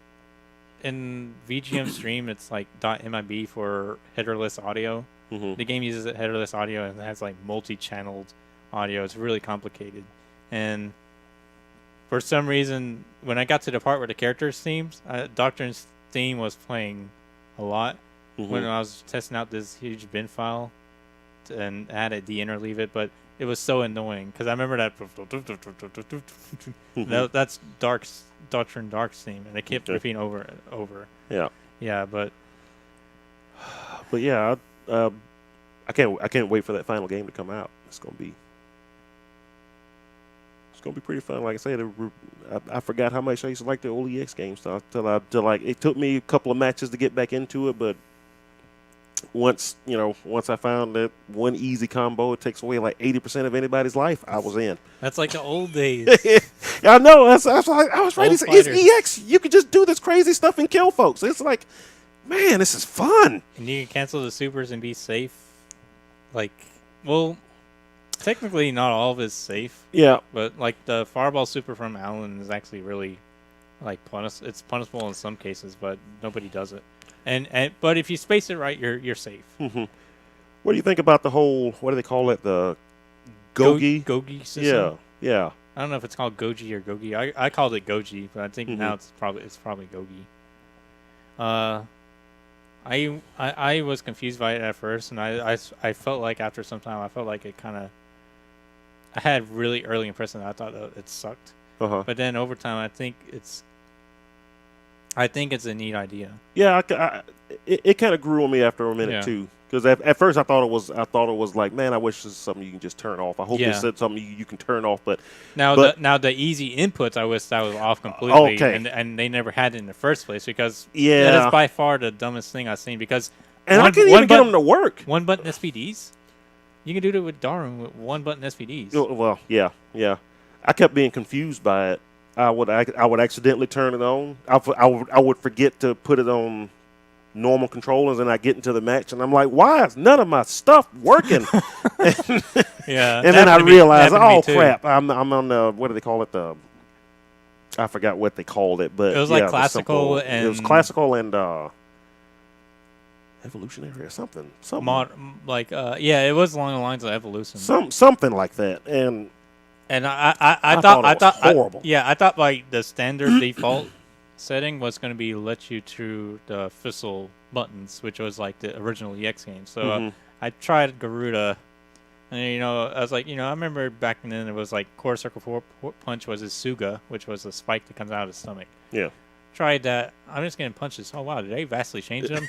No, it's forward punch just to do a spike. Yeah. I can't even imagine how it's like with Dorun. You do like what? Low sort, then walk. If they jump or something, walk punch, and you command grab. Yeah, it's just, I didn't even try to learn it. Second I realized what was going on, I just changed it to classical and just went with that. But apparently it's so bad you can Kara SVD really easily with him. You can do a low medium kick and then forward punch, and you do a Kara command grab. oh wow. Yeah. I think something has to be done with that mode. I think if not anything, at least have it turned off like in rank mode, because it's one of the things that drives me nuts about MVCI too, because they have the like the easy supers and the easy combos and stuff like that, and that crap does get annoying in that game too. But wait, easy combo is not like the dominant like combo. Well, no, but certain characters, especially certain characters teamed up, can still get some really good and really annoying stuff off of it. It just drives me nuts. I wish But they can do it normally, right? They can just do like light, medium, and then do something to get something similar. Yeah. So I mean, I don't think it's that like in that case. In fact, I actually feel like that's like kind of a problem because I feel like it's like intended to be something to be used. Like I still feel like Persona was a really good way they managed easy button stuff because I was like, it's still low damage stuff, but for high level play you can still use it because it gave you burst and it gave you knockdown situations. Like you get Oki off of it, so it's like one of the few things you can get off of it from a B&B. No, there originally isn't. There usually isn't any other way in some cases without super in mind or sweep. But I feel like they handled it really well. But like when I see MVCI, it's like it is an on combo, but it's like I know in no way, shape, or form long term. Well, no, but what becomes annoying is every match becomes every character dash light dash light dash light dash light dash light until the light finally hits, and then combo super tag light into another super. It's just like, but that's Marvel. Yeah. And on top of that, but I at least want you to work for it. But it's a tack switch issue too, and you make things safe. That's one of the little kind of problems Texans have, but you can't help it. But I just wish they would turn it off. Like after you get out of the starters league or the beginners league or whatever it's called, after you get past rank 11 or it's 11 or 14 or whatever the rank is that you can't be in the beginners league anymore, I feel like it should be turned off. You should learn how to play the damn game. But either way, it'd be interesting to see what they do with the EX. Is there like a release window for EX? Not yet. As far as I know, there's going to be another beta. That'll be cool. Especially if they put Blair in it. Yeah. Duncan Dark. That's what I don't know what he meant, but Duncan Dark. Oh yeah, that's what we used to call D Dark. We didn't know his name was Doctrine Dark, so we just made up a name for him. Yeah. The confusing name times. I had a lot of those. You're gonna love my stories. What I have. Maybe you should tell me some too. So there was a time with Mortal Kombat Trilogy. I called it Trology. There's an I there. I know, but for some reason I didn't read that, and I called it a Trology. and what's funny was there was a little point of what do you call it? Convincing, where you said like, no, it's Trology, it's not Trilogy. Oh, you would actually fight for the wrong way to say it when somebody tried to correct you? I feel like there was a time like that. I think it was when I can't remember, but I know some situation like that happened. But. Well, I can't think of. Oh, the only gaming thing I can remember where we were like mispronounced something that we should have known what it was the original Resident Evil. You know, you had to get the little ink things to save. Oh yeah, the ink ribbons. Yeah. Oh, whatever. Well, for some reason, we kept reading it as an ink ribbon. Ribbon over and over again. And it wasn't until, for me at least, it wasn't until I was talking to somebody at school about it. And they said it right. And like immediately I was like, ribbon. Oh, I'm an idiot. We've been saying ribbon this whole time. Yeah. Yeah, that was just weird. But, yeah. Anything else? Either way. Anything else you know? Nothing I can think of right now. I'm sure there is something, though. Wait till you hear SOCOM versus U.S. Navy SEALs. SOCOM? What? You know what I called it? What? SOCOM versus U.S. Navy SEALs. A lot of folks called it that. Really? Yeah. Back when I used to work at EB Games and GameStop. Wow. Oh yeah. Every next person called it that. So that's not uncommon. Okay. Yeah. That's not so bad. I didn't know that. I thought that was like a thing only I said. No. Oh. Yeah. That was actually kind of common. Yeah. SOCOM bop'em. Yeah. I mean, nobody knew how to pronounce a bunch of the names in Street Fighter 2 when it first came out. So you had Dahallism and Dahallism was always the one that got me the most. It's like ism. It's like what? No, it's like you move the I. What are you talking about? Yeah. It's like if you said Dahal Sim, I would get it, but Dahallism?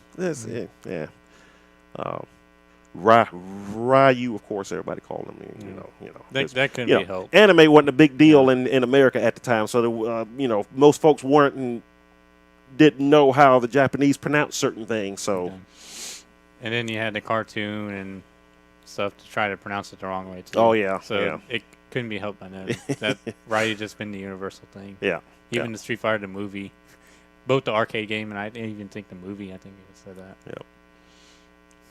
Then you had almost the complete opposite in the original Shenmue, where you had one character who tried so hard to like sound Japanese when he said the guy's name Ryo that he was like sometimes when they say R's they kind of have it with like a kind of a D sound in it because for some reason, so it's like so one character in that game called him Do, just straight up Do, and it's like hello Do, look it up. It was the black guy.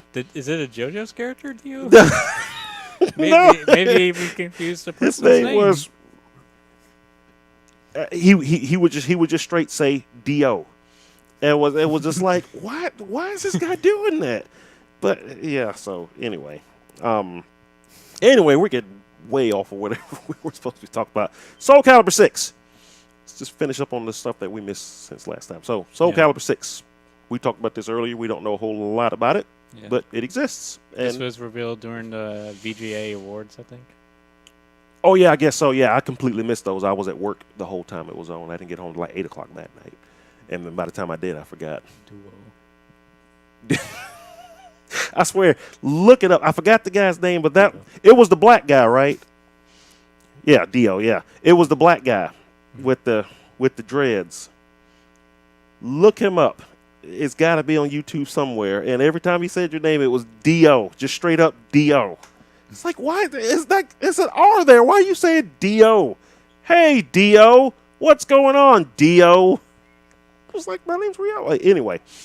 Anyway, Soul Calibur. So it looks like Soul Calibur 6 is kind of going to be kind of a sort of reboot of the first game. Which kind of surprised me. I was like, why didn't they just call it Soul Calibur? Just go ahead and restart the whole thing. Because I was confused when I finally saw the trailer and like, oh, that looks like Mitsurugi, but he's young. And Sophia's alive again. And she's young. But that'd be kind of hard. How would they do that? What? A reboot. Like like they're doing now, apparently. I mean, like confusing names.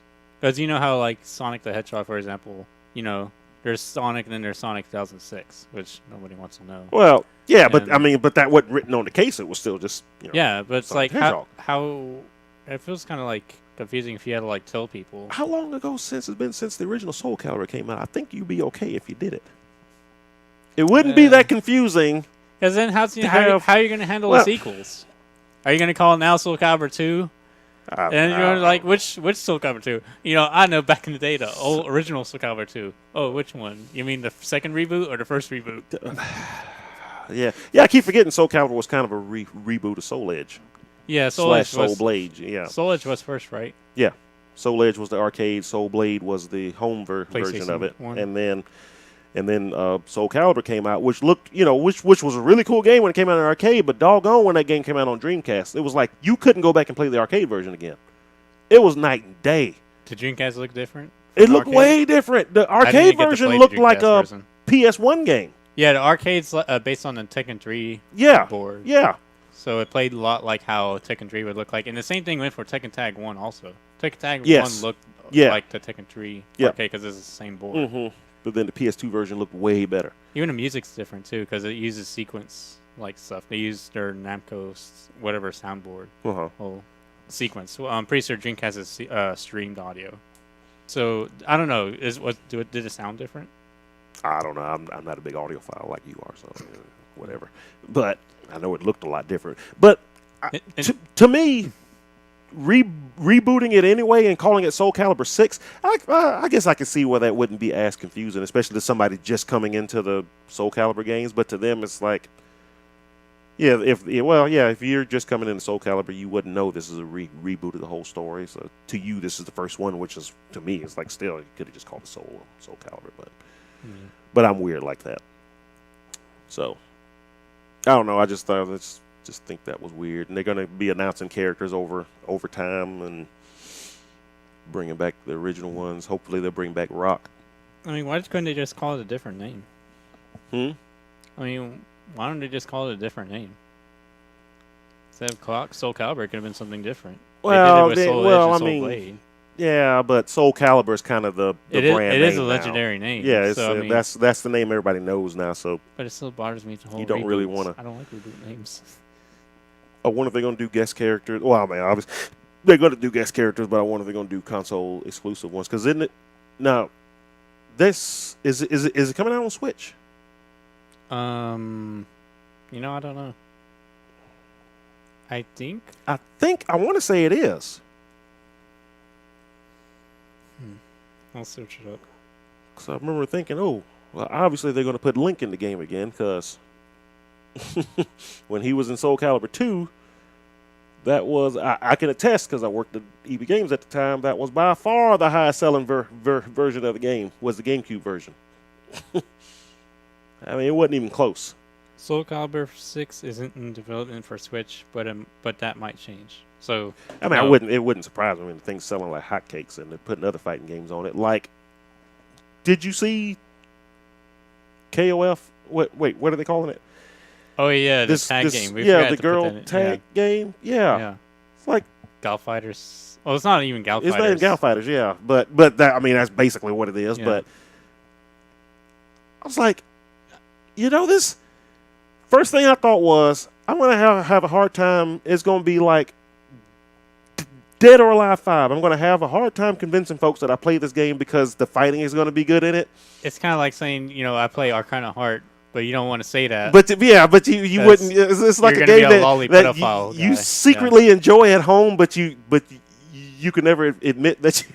Yeah, Let you that's why play I it. will never play those games. But Never. I remember looking at it, I was like, wow. You know, it's like, it looks like KOF 14, but with, you know, all the sparkly stuff and character customization. I mean, it's obviously aiming at a particular audience, but it was interesting that they choose the Switch, at least the Switch announcement video to kind of announce the game, because I mean, it's coming out on PS4 too. Yeah, apparently. But it is, yeah.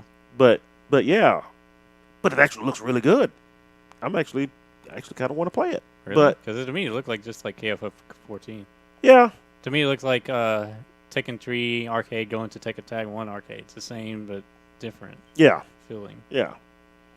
But I like KOF 14. KOF 14 is good. I don't have a problem with it. I mean, yeah, some people. I mean, obviously, call it indie, this is whatever. this is the game that was kind of everyone saying, hey, they've been Working on the new KOF game. working on a new KOF game. Obviously, this is the game that everybody must be talking about. Not an actual brand new KOF game, and that makes sense. You already have the engine. Let's just add something to, you know, get a certain type of player to buy. Yeah. You know, just as a cash cow, because it can't cost them that much to make the game. The engine's already there. Well, All you you had know- to do was make the parts that can change, the outfits and everything. And How's that going to cash cow over to US?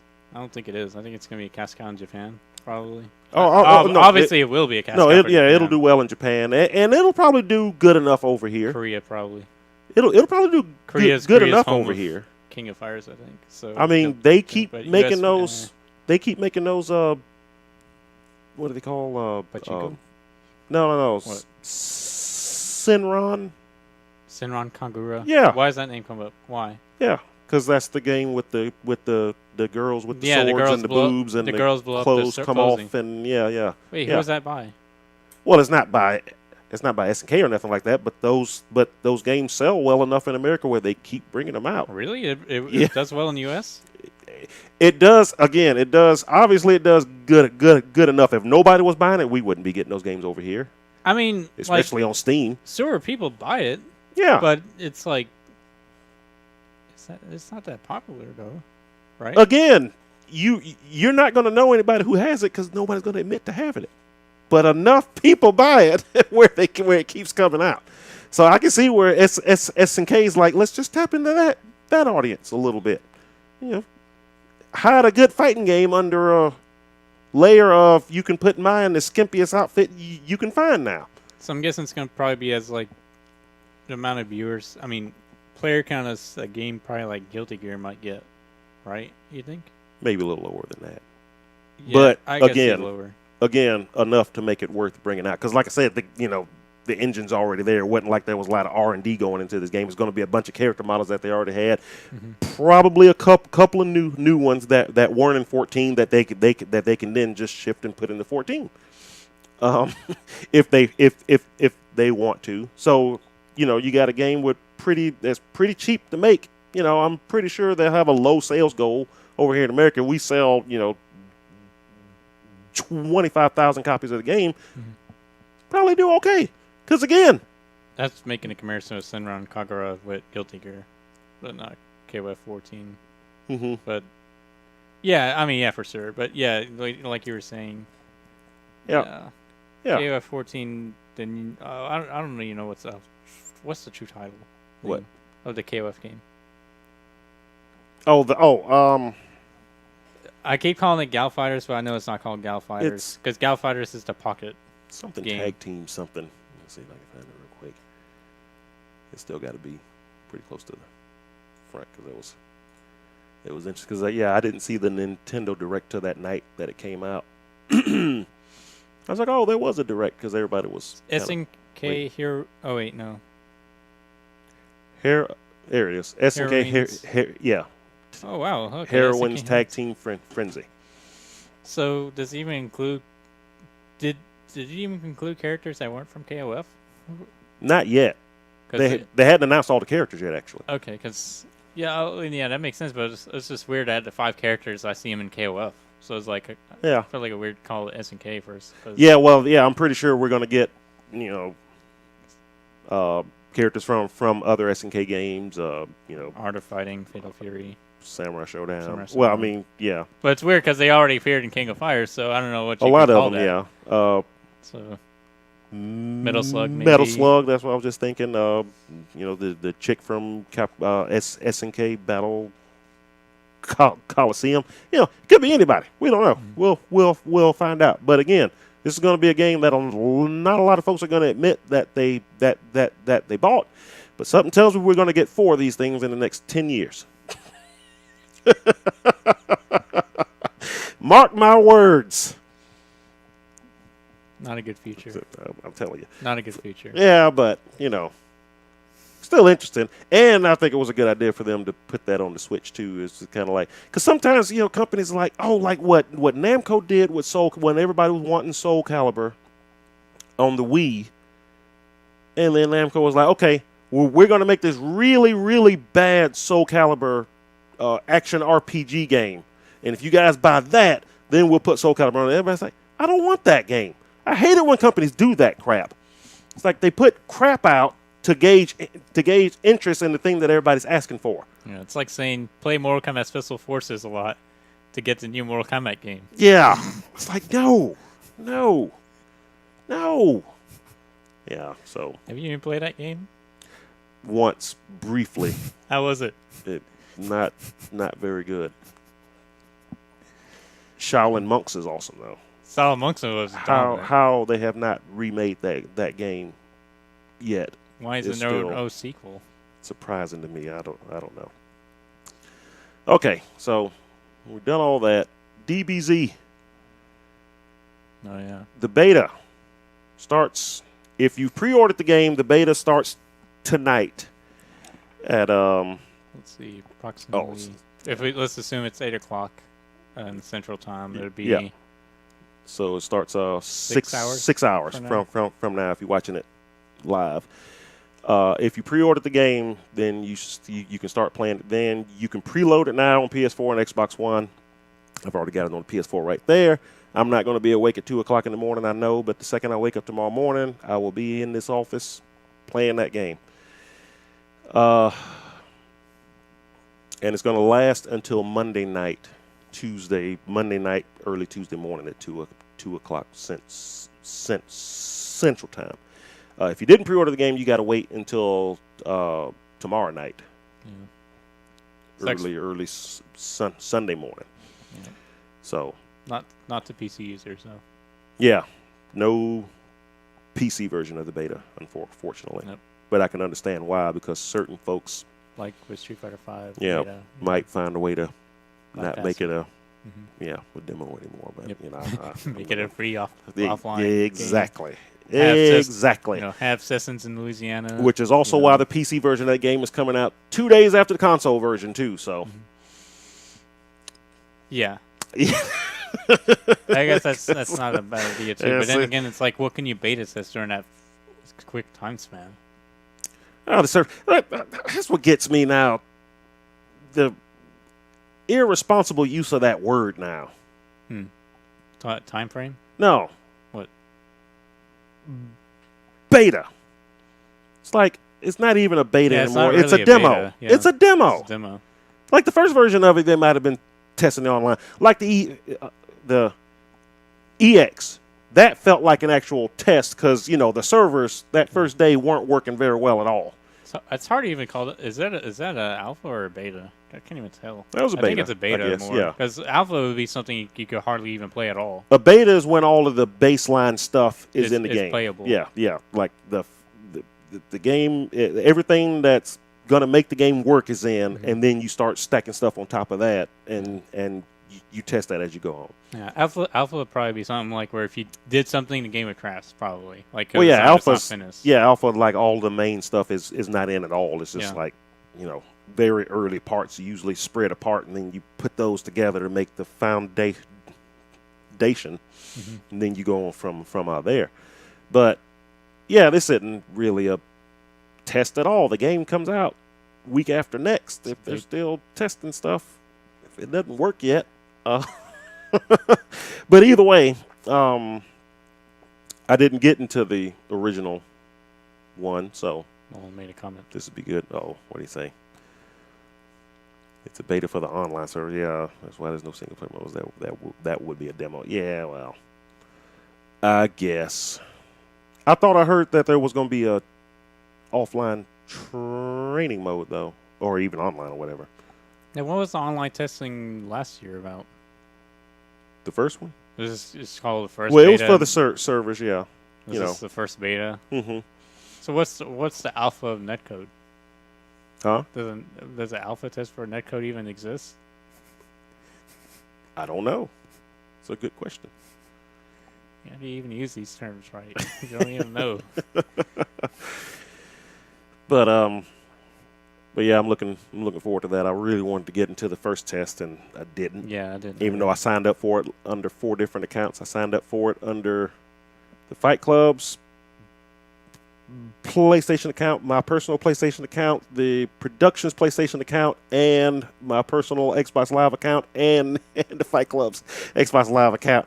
5 different times. Didn't get into one of them. That was bull crap. So you must have like extreme luck to get one of them. Probably that's a day. Seemed like it. So, but I pre-ordered the game. I already got the game pre-ordered on the main Fight Club account. So it's like definitely getting in this time. I'm getting in very early tomorrow when I wake up. I'll pass on that unless I do something with the. I'm not gonna say it. Restricting for future policies for on shopping, refund stuff. Oh, yeah. Well, hey. Chances are I'm probably not even going to do anyways. But so I'll go ahead and say it's a refund just to get that early access. Yeah, I'm not sure if that'll even work. Yeah, because I didn't even search up if you get the code or not. I think specifically you have to have the game pre-ordered through the system, like either through Xbox Live or. Yeah, but don't you get shipped a code for the digital download? Possibly. But then it's weird. How can they? But yeah, how can they take it back to digital? Well, I'm about to say you wouldn't be able to return that. Yeah, because you pretty much own it. Yeah. So yeah, they thought about this obviously. Just wait till late Saturday night. You'll be fine. Just one extra day is all. If it makes you feel any better, I'll probably won't even have time to play it tomorrow because I'll probably get some phone calls and work to do. So either way, looking forward to that. This will be fun. Yeah. What were the characters? Do you remember the characters? I meant to write it down, but I sure didn't. I think everybody from the old demo and then Beerus and I don't think it's everybody from the old demo because I don't think Android 16 is in it. Oh, really? Oh, you might be right. Yeah. Oh, crap. I think that was it with Beerus. Well, that was, that's this, here we go. Yeah, that photo. There we that's go. Good enough. There we go. All right, so it's Goku, Vegeta, Adult Gohan, Frieza, Boo, Kid Boo, Cell, Piccolo, Krillin, Nappa, Android 18, and Beerus. Those are the characters. And then the stages are Planet Namek, World Tournament Arena, West City, Volcano Wasteland, Cell Games Arena, Rocky Field. It's all the same stages. I don't think there's any new ones. And maybe all the stages in the game at this point. Modes are World Match, Battle Tutorial, Rankings, Replay Channel, Stamps, Avatar Customization, and 2 dramatic scenes. Now that's... What do they mean by that? That's when if you end a match... With a character-specific match? Like if you end a character... Goku? Yeah, stuff like that. It'll do like a little cutscene. I think that's pretty freaking cool for the real diehard fans. They're gonna be trying to throw a spirit bomb against Kid Buu, because that's the way he beats him. And I already saw that scene. It's just like the cartoon, It's like he thanks him for the fight and whatever, and then goes Super Saiyan again, and then the spirit bomb eats him up. It's like, oh yeah. So it's just those two. It's Goku, Frieza, and in the Well, one it says with Kate 2 Boo? scenes. I'm not sure which ones they are. It may just be those 2. Well, I mean, there's other ones they could do, but you know what? Looking at the characters that are here, probably it, unless they have Android 18 break Cheetah's arm. That would be awesome.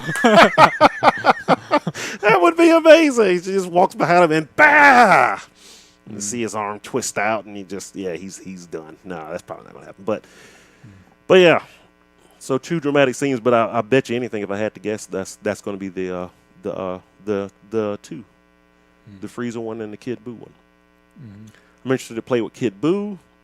I just want to play the game, but Kid Buu and Adult Gohan interest me. Gohan seems good. That's like early impressions, though. People are like clamoring that he's going to be really strong. Yeah. Based on cancels and all that. Yep. That's your 2. What's all the other? Well, I mean, I want to play all of them, but those are the 2 characters I'm most interested in kind of getting in with. Oh, so yeah, for find a third that you'd be most interested. Yeah. Okay. We'll find out. Android 18 looks pretty cool, I guess.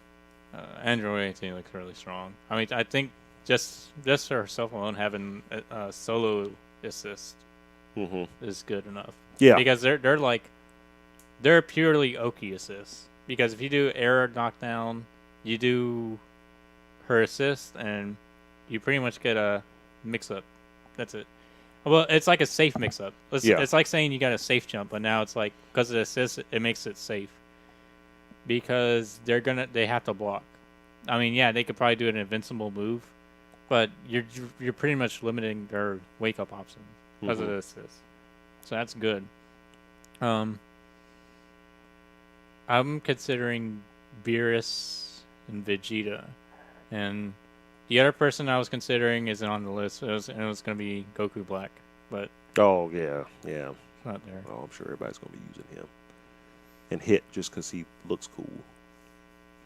But we'll see how his gameplay works out. But Goku Black seems like he's going to be a character a lot of folks go to though, because he seems pretty freaking strong. Although Adult Gohan, with his freaking move, they can take away like a huge chunk of life. That's what I want to try out. So yeah, that's happening. Can't wait for that. What time is it? Oh, it's already 8:00, and we hadn't even got to AE yet. And there's too many things to list for AE, but we can pretty much summarize like. Yeah, what we're gonna be. So yeah, let's go ahead and get to it. So what do we what you looking forward to the most in it? In terms of like general changes? Sure. You mean when I'm looking at what I want to change, or what? Or what's there? You seen anything you like in it so far? Well, when this game came out, February 2016, right? No, February 2000. Oh wait, yeah, 2016. Yeah. We're in 2018. Yeah. Oopsie. Yeah. Happy New Year's. It's been roughly 2 years since we got the pause button. I mean, not the pause button, the rematch function to be fixed. So yeah, I swear to God, I almost cried when I saw that screenshot.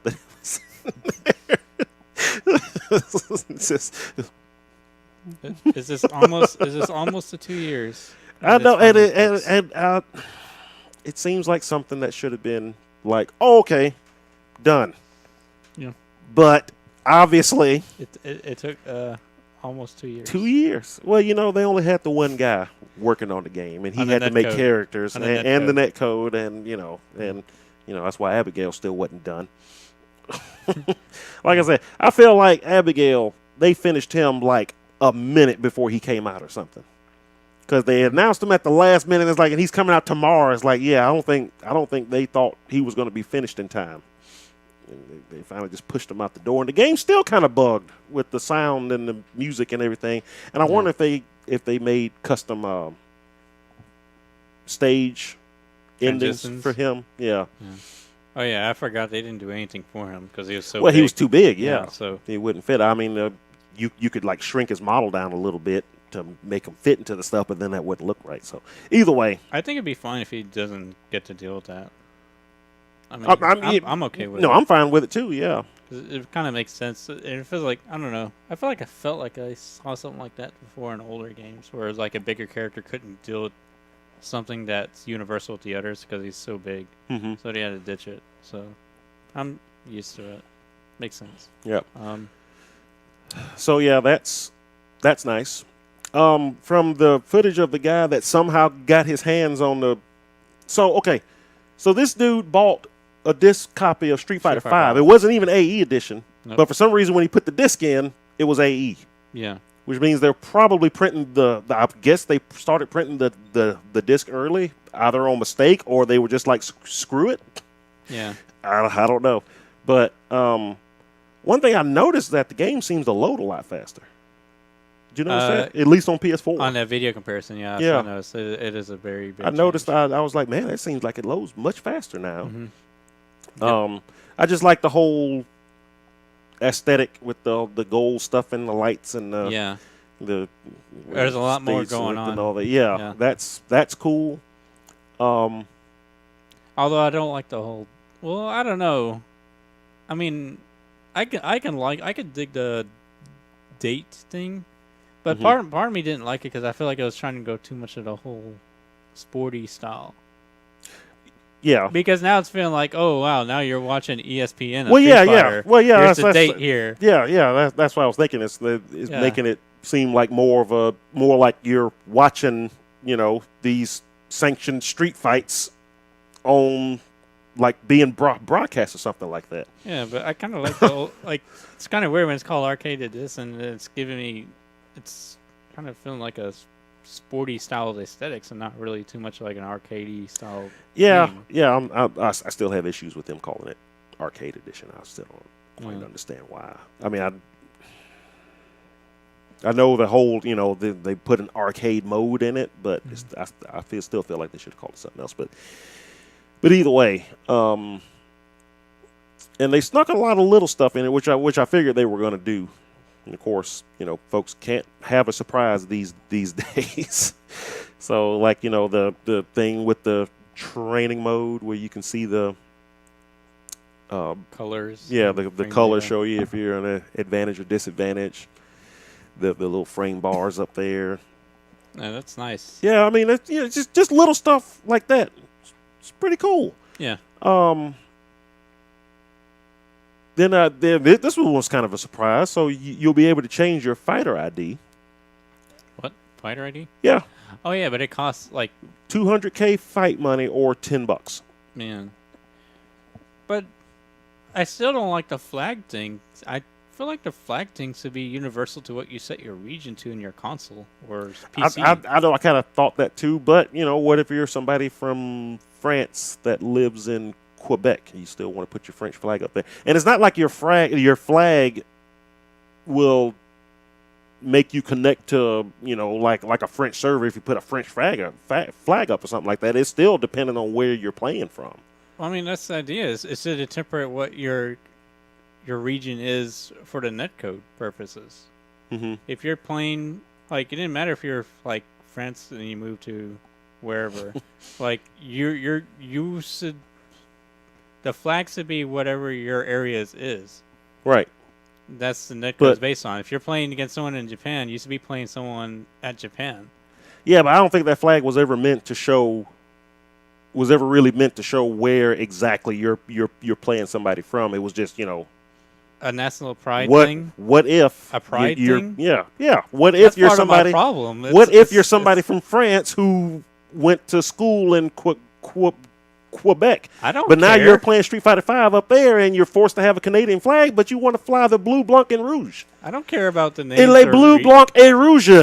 I don't. I just want to know where they're playing at. Yeah, well, yeah. So I think it even says here is like the even if you change your FID or only the home during the exit. Oh yeah, it will still consume the ticket and count as an instance. So you can change one or both. It costs the same. So if you're gonna spend the fight money or the bucks, be sure you change both if you want to change both. Because if you change one and then accept it, I need to go back and change my flag. Well, that's $10 more, friend. What a wasteful decision if someone made a mistake. That one of the guys I know made a mistake for choosing with the American flag with some flag that's in Africa, and because there's a similar thing if you look far away. It has a similar U.S. look, but it doesn't have the stars tile. Yeah. So someone made that mistake, and living with that for however long it's going to be. Got to deal with it. Yeah. That's it. Yeah, all items that you buy in the store won't be affected by your name ID because it's going to be attached to your your account there anyway. You're just changing the name. The updated FID and home flag will not be reflected in some portion of games, such as the old replays and stuff like that. Be aware that selecting a home has no bearing on matchmaking. There it is. So again, that flag really doesn't matter. It I know what you're saying though. Yeah, it should be, but it should be. Again, I don't know. That's a really big problem to me. I'm a kid from France going to school in Quebec. And then I still want to fly that French flag, man. I'm just saying. Then, as far as I know, I want to have that option, and thank you, Capcom, for giving that to me. Then, as far as I know, the wording's wrong. It should be select your region. It should be select your national pride.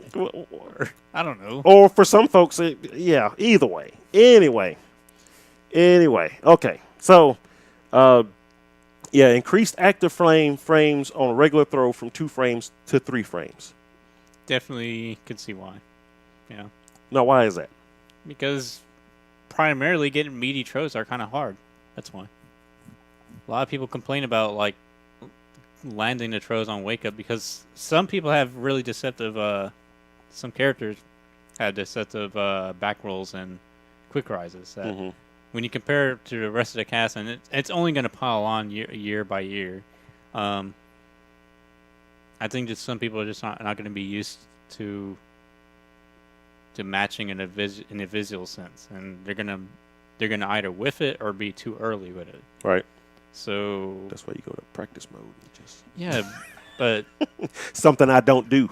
but it's weird because it's it's kind of rough. And I think you should have there should be some execution muscle memory behind it, but 2 frames kind of isn't much. It was pretty quick, yeah. In Street Fighter 4, it was different because there was only one wake up option. Delayed doesn't count because they all had the same rise up look. Right. Yeah. You only got up. So now I think there might have been an exception maybe for certain positions when you're knocked down. In 4? Yeah, I think there are certain positions that look different. Yeah. Yeah. Well, yeah. Because there's some that are back thrown and there's some that are toward thrown that look different. Yeah. But still, it's it's only a one-way thing. If you try to do a quick roll and then react to a back roll, it's kind of like a quick thing that happens. But a front roll, front throw, back throw, or something like that in Street Fighter 4, there's a period of waiting time that even once you do it, you already know what it's gonna be. But when you do it in 5, it's you kind of have to be kind of quick on it. When they do a quick rise or a back roll, kind of have to be on the spot. Yep. Well, I guess they figured it was okay to do that because they've effectively gotten rid of throw loops. I don't know if you've seen it. The animations look a little wonky. Yeah, it does. Characters throw now, particular characters that had throw loops before, they're throw move. Yeah. It's maybe you could have made that a little more elegant somehow, but whatever. It works. Ice skating can. Yeah, I'm aware. Yeah. He's now has some parts of the ice element, not fire no more. Yeah. So I presume. So okay, now it's okay to make a meaty throw easier because Ken can't just start a chain with it anymore. Yeah. So that's good. I mean, the other thing it also could do is actually, it might actually indirect. I think it indirectly did something to scramble throws Mm-hmm. because there's an extra active frame. Now it's like, for example, well, another thing now you got to consider is tick throws. So something that would be, I think the threshold was like +3 to +2. Yeah, +2 to +3. If you did throw from +2 to +3 on block, it's a true throw setup. Mm-hmm. It was really hard to get. I think it's really hard to get something like that in 5 though. Really hard. I don't like. Maybe there may be some characters like that where it's viable. I think Ken in some cases could, but it has to be like a medium low sort. But it's also kind of hard because I think no, it is doable. Well, anyways, because of this change, now it makes the threshold from +2 to +3 to now +2 to +4. So now you can get a tick throw from +4 on block. What this also means is what it probably indirectly does is what I want to get back before was scramble throws. So if someone does like you know how there's a universal pattern someone does. If someone jumps on you, you throw. Mm-hmm. So imagine stuff like that from like people that does like attack normal then throw. So what if someone does like an attack then another attack, but it's kind of a really loose frame chat where they did it too slow, and the throw actually grabs them. So in the older season, because it's 2 active frames, maybe it's not enough to capture that normal from the opponent. But because now the 3rd active frame, Mm-hmm. it's probably just now it might be just enough time to actually capture the opponent's attack now. So I think it indirectly affected that too. But I feel like directly it was an answer to people having trouble with meaty throws, because I remember a lot of people had problems with meaties. It's like that's like one of the complaints that a lot of people like just bass on Street Fighter for some reason, is because of the whole. It's hard to get proper meaties going sometimes when people did like wake up buttons. But that felt like very early season 1 though. I feel like people got onto how to adjust to it. Yeah. But throws does feel a little harder too because it's not little active frames. But yeah, I think that's gonna probably help a bit. But we'll see how it goes over time. But yeah, I think it's a good idea to add. I mean, I don't see it being like a terrible thing to do. Probably didn't really do much, but yeah, that's what I was thinking when I saw it. It's like, so okay, well, I can see why they did it, and I don't think it's gonna break the game either. So it is probably gonna make people. I do think that it's gonna really do something with the block setups to throws that are like +4. So now you have now tick throws if you're like really plus on block but point blank, but might have been two plus to the point where you can't mass throw. That's going to be a buff. So now you have a bigger window to actually get the mass throw consistency to work. I mean, that's probably the most useful thing I see. I mean, meaties. I mean, players are going to be used to it. Mm-hmm. I mean, sometimes it might not work, but I think that block tick setup is probably going to be the most crucial for the change. Anyways, I stuck on the topic way too long. All right. Next. So, increase combo scaling for combos that include a V-trigger activation. So, if you start a combo, activate in the middle of it, and keep the combo going, apparently it's going to scale now. It already did. It's going to scale harder. It's going to scale more, like an extra 10%. But it seems like some folks were confused. They were thinking like any move while you were in activated mode would be scaled. It's like, no. Just the combo during. If you activate during the combo, then the scaling is going to increase there. That activation alone triggers the scaled part. You just got to imagine that if a combo is occurring and if the V-trigger flash occurred add 10% scaling. Yeah. That's pretty much what it did. Yeah. And it's only for that combo that you're doing. And once the combo drops, that flag just disables. Yeah.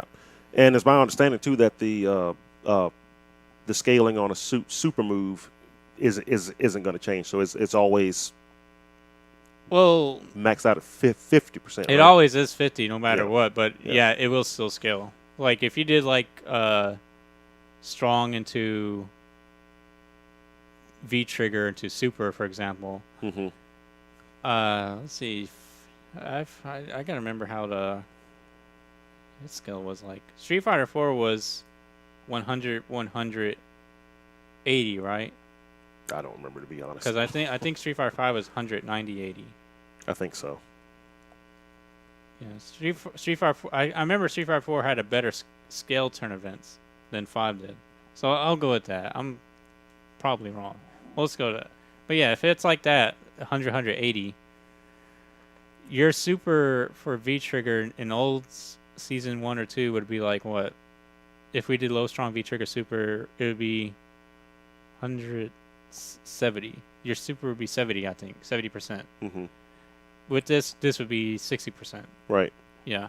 So, But it's still only ever going to go as low as 50, though. yeah, it's going to be... Yeah. That 50's it's just always been like that for supers. So. Yeah. Yeah. So that's going to be interesting. I wonder if that's going to mess up any of my Abigail combos. Probably not much. No. It's still going to be a lot of damage. Yeah, the damage is still... I mean, yeah.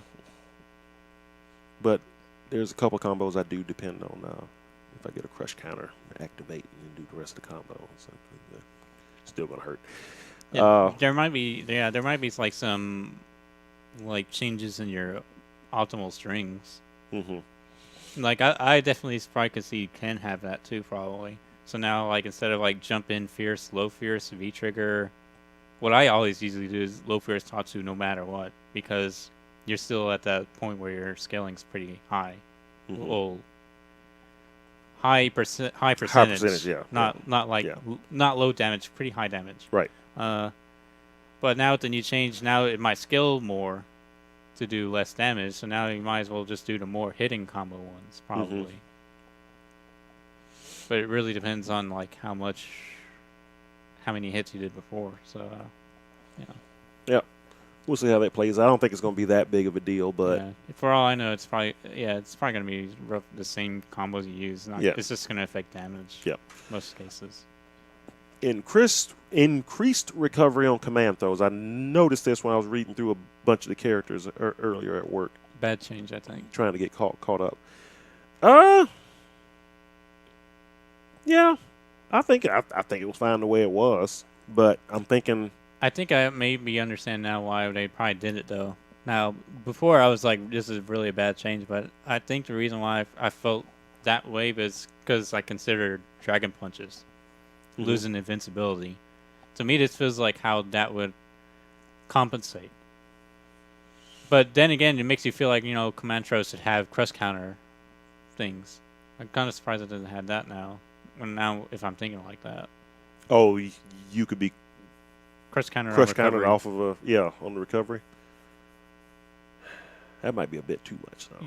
That is too much. So I think this is where they probably did They compromised by doing, okay, we'll not go that far, but we'll go this far with increased recovery on command throws. I mean, I don't really understand why they did that. I felt like the recovery on... I can't think of one command throw in the game where the recovery on a whiff is like short enough where somebody could whiff and still do something to not get Not punished. really.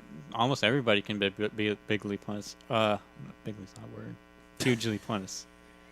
All right, Trump. Bigly. Yeah. Sounds like a person's name for some reason. I don't know. But yeah, that's a weird. I mean, actually, the recovery frames is like the increased recovery is like between 6 and 8 for every character, isn't it? Something like that. For the extra frames added. It's like it's around the 6 already. Yeah, it's like it's a huge chunk to the point where if you jump back, I think you can like dash and punish now. I think so. Whereas before it was like if you jump back, you would have to have a move to punish it. So Ken could do EX Tatsu. Receive probably can do like the light kick spike if you're really quick on it. Uh-huh. Maybe. Yeah. Maybe spinner. I'm not a receive specialist, but it's along those lines. I'm pretty sure Birdie could do EX bullhead. Oh yeah. Stuff like that. You have to use moves. You couldn't really dash and then you do could stuff. just dash in and do something, but now Now you you kind of can. can. Yeah. So it's an interesting thing. I mean, was there really a lot of outcry about command throws in the game? I think it was just an outcry just because of the change with DPS. I think. I feel like there's because I don't know, because you make a point, because like command throws, like that's not a thing most people complain unless your name is like Daigo or something. But like, I'm guessing there's like changes that the game has where it's kind of like, you know, they kind of don't like really cheap stuff unless it's V trigger related. Mm-hmm. And I guess they felt like command throws were they're pretty good. And I mean, to be fair, they are good. Command throws are, like, considering how many defensive options you have, they are good. Yeah, but again, I don't really feel like there wasn't any command throws that, when whiffed, were safe. If you jump back, sometimes it's safe. But that's why most people suggest backdash. I mean, backdash is actually pretty good. Even if it doesn't have invincibility, it's like you're airborne. Mm-hmm. I feel you're airborne, so you can't be I feel like grabbed at least. airborne's really cheap for a evasive option, which is kind of weird. Because most people are autopilot on strings, so yeah. Yep. Well, so yeah, okay. This is one I'm not really. So they revised the hurt boxes on jump attacks and normal moves that are primarily used as anti-airs. I noticed that because the first one I looked at was the first changes I looked at was for Birdie, and I noticed they said that they changed his hurt box on his ducking medium punch, and I was like, oh, they gonna try to make it hitbox. I think both actually. Oh, is that one of those little? Well, we'll get there. And it's like, are they gonna try to make his anti-air bad again? It's like, why is he not allowed to have an anti-air? Why? I don't know. Why? So why is everybody else allowed to have an anti-air but him? It's like, oh, a character with a good normal move anti-air? Nah, we can't have that. Anyway, I'm just afraid it's gonna be useless now. But it seems like they did that with a lot of characters. Some for the better, and some maybe for the worse. Yeah. But we'll say it's one of those things we'll see, because like I say, they changed the hurt boxes on it, so everybody got their hurt box changed at least. So it's like they buffed jumping attacks as, like, they buffed the jumping attacks to have a. That's why I'm not smaller sure, hurt box. because they changed it. It's like, okay, what does that mean? So on the jumping attacks, did they move the hurt box down? Did they move it up? Did they move it back? What did they do? The idea, I think, the person that someone mentioned on the forums, and it made sense, was it was trying to help anti-airs more. But the thing is, it's weird how they don't focus on individual attacks to help the anti-airs itself. Mm-hmm. So it's actually trying to help the anti-airs? That's what it seems like, but it's like they're not really doing anything to the act, like, unless, I mean, Karin's like one of the few examples that has a stand fierce change with their active frames. Mm-hmm. So it's now a better anti-air by only one active frame, but better than nothing. Yeah. Better than E Honda's chop, which used to drive me nuts when freaking Capcom was like, you could just use that as an anti-air. It's like, you use it as an anti-air. That thing sucks. And they finally agreed when Ultra came out and gave him his upper body invincibility on his light headbutt back. Oh, that might be, yeah. Yeah, it could be the other way too. Like, maybe it was trying to aim for the people that just didn't like air light anti-airs, like the jab anti-airs. Yeah. So if they were thinking it that way, hurt boxes should be nerfed. So the hurt boxes should be bigger. Should be bigger. And the normals of the anti-airs would be bigger. I mean, the anti-air's normals would be smaller hitbox. Yeah. I mean, you still have some characters who seem like light punches. They're only anti-air. But some people saying like from the testing, they say almost every opportunity where light attack would work against jumping attacks almost doesn't work anymore. Okay. They said the only exception was probably like Bison's crouch jab. They say for some reason that one actually works still. That one still works. Yeah. I know a lot of folks complained about his ducking fierce punch as an anti-air is too slow or whatever. I know certain folks do. So yeah, I mean, all this stuff comes out in a few days. We'll know for sure soon. That was it. Change properties of moves that change the position of the character, which may affect certain combos. Throw loops is what that's mainly talking about. Really? I think so. Change the position of the character, which may affect certain combos.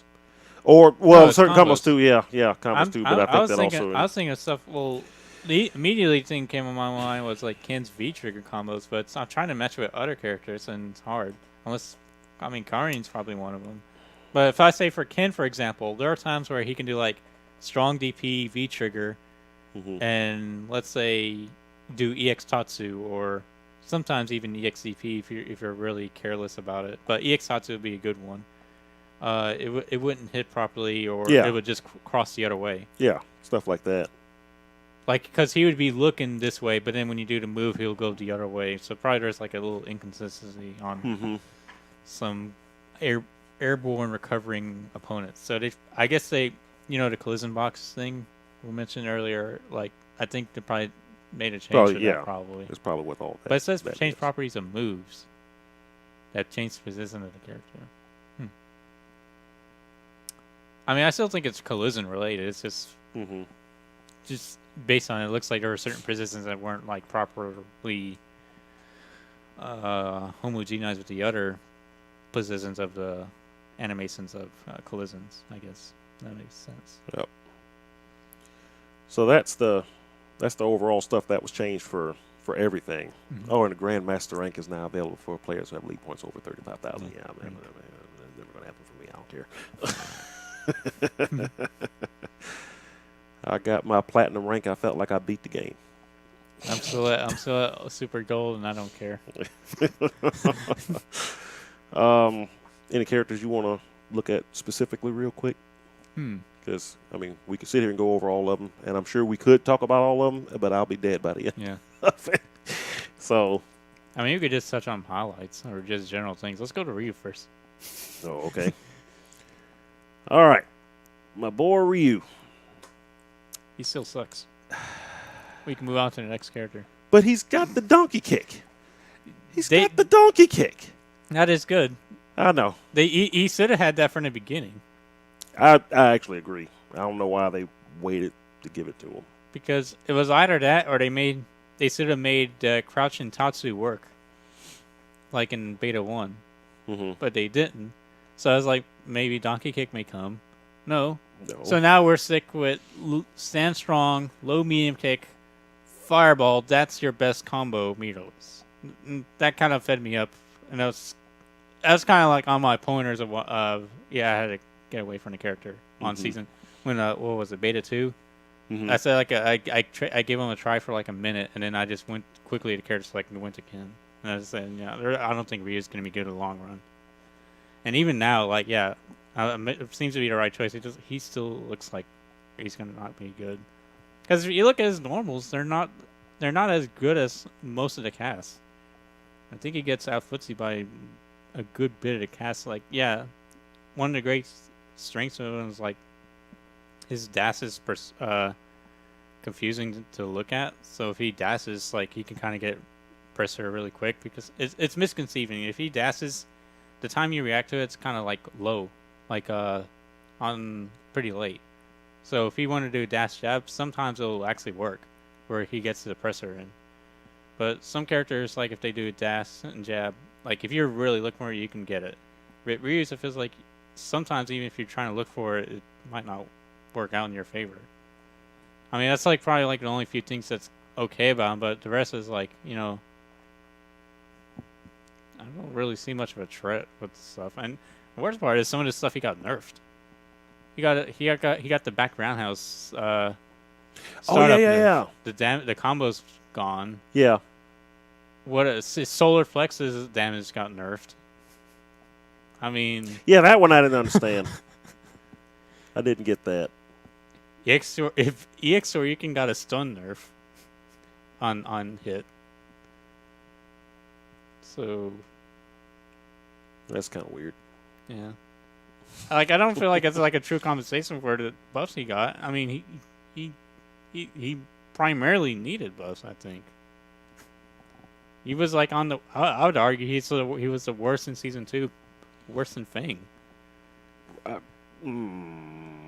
Because Fang's kind of tricky.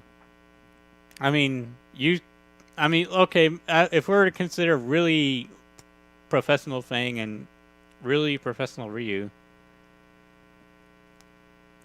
They're probably about the same, maybe. But like, I guess in terms of effort, like I feel like Fang can get away more than Ryu could, because I feel like there's a lot of parts where Fang could kind of toss up the opponent's mind game because it's kind of different from the rest of the cast, so he kind of has to be ready for Fang. Mm-hmm. Ryu's like you just pretty much have to play typical Street Fighter and you can be okay. Fang is kind of like you kind of gotta probably know how Fang plays. Yeah. Then, yeah. Yeah. Well, okay. Do you want to talk about Ken? Okay. His 4 walk speed increase. That's good. I mean, can't hurt. Yeah, doesn't hurt. Yeah. Damage on his throw increased a little bit, about 10 points. That seems universal. Most people have a damage or stun change for throws in general. For throws in general, yeah. So probably made his hurt a little more because he can't do the loops anymore. Yeah, sucks for him. Can't do it anymore. Yeah, sucks for him. Best for you though. I bet you're like, that's birdie. Now I can actually do my normals instead of not having to be scared of doing my slow normals for once. Yes, thank you. Thank you for understanding. Anything else like kind of stand out on him? Any big nerfs or buffs or? At least make his light Tatsu hit ducking opponents opposite. Hit ducking opponents. In beta 1, medium kick Tatsu hit crouchers, but yeah. I mean, they just should have had that in the first place for Ryu. I think it's just a problem when you have a good combo in the meterless. It involves a medium fireball. I just feel like that's a huge problem against a crouching opponent. Because in Street Fighter 4, it was like you can do medium sweep if they're crouching. You don't opt to fireball if you don't want to. If you want the better choice is sweep if you're meterless. In this game, Season 1, Season 2, your best thing was fireball if you're meterless. You couldn't really cancel to the sweep or anything like that. So you should have had that in the first place. But I mean, even with that, that's like, I don't think all the other changes problems that he has really help, especially the whole DP change that they did in Season 2. That hurts him more than it hurts Ken. Yeah. Anyways, yeah, what about Ken? What about standing jab? What were we? Well, I was just wondering, I mean, if you even had a chance to look through it yet. Oh, I kind did. of stand out. I did. I feel like the whiners are over. The whiners are whiners.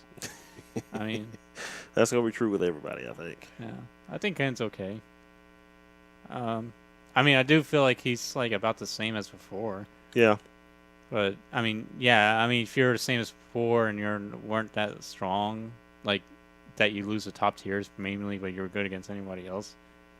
I mean, yeah, maybe you were expecting more buffs, sure. I mean, I kind of was expecting more, but I mean, I think to myself it could be worse. So that's not bad. Like the highlights for Ken, I'd say the best buffs was damage buffs. Because every one of his DP, I mean that even brings more of my point why I feel like V-Trigger 1 Oh, I should mention that. I didn't mention V-Trigger 2 Mhm. can sucks, I think. It's not worth it. Don't use it. V-Trigger 1 can, like, the whole damage changes is even better. In fact, I feel like that change was meant for that. The whole damage scaling in V-Trigger. Mhm. They added more scaling to the V-Trigger universally, so I feel like they added more damage to it to compensate because they knew it was going to do less damage on a confirm. Yeah. But it's going to be even more scary once, you're out of it, the V-Trigger cancel. Because now it's like a low forward Tatsu on the corner or whatever. If they jump, you jab DP, fierce DP. Or I think it's like jab DP and then EX DP, Dragon Punch. I mean, it's more damage. That'll do more damage now, yeah. I think he's okay.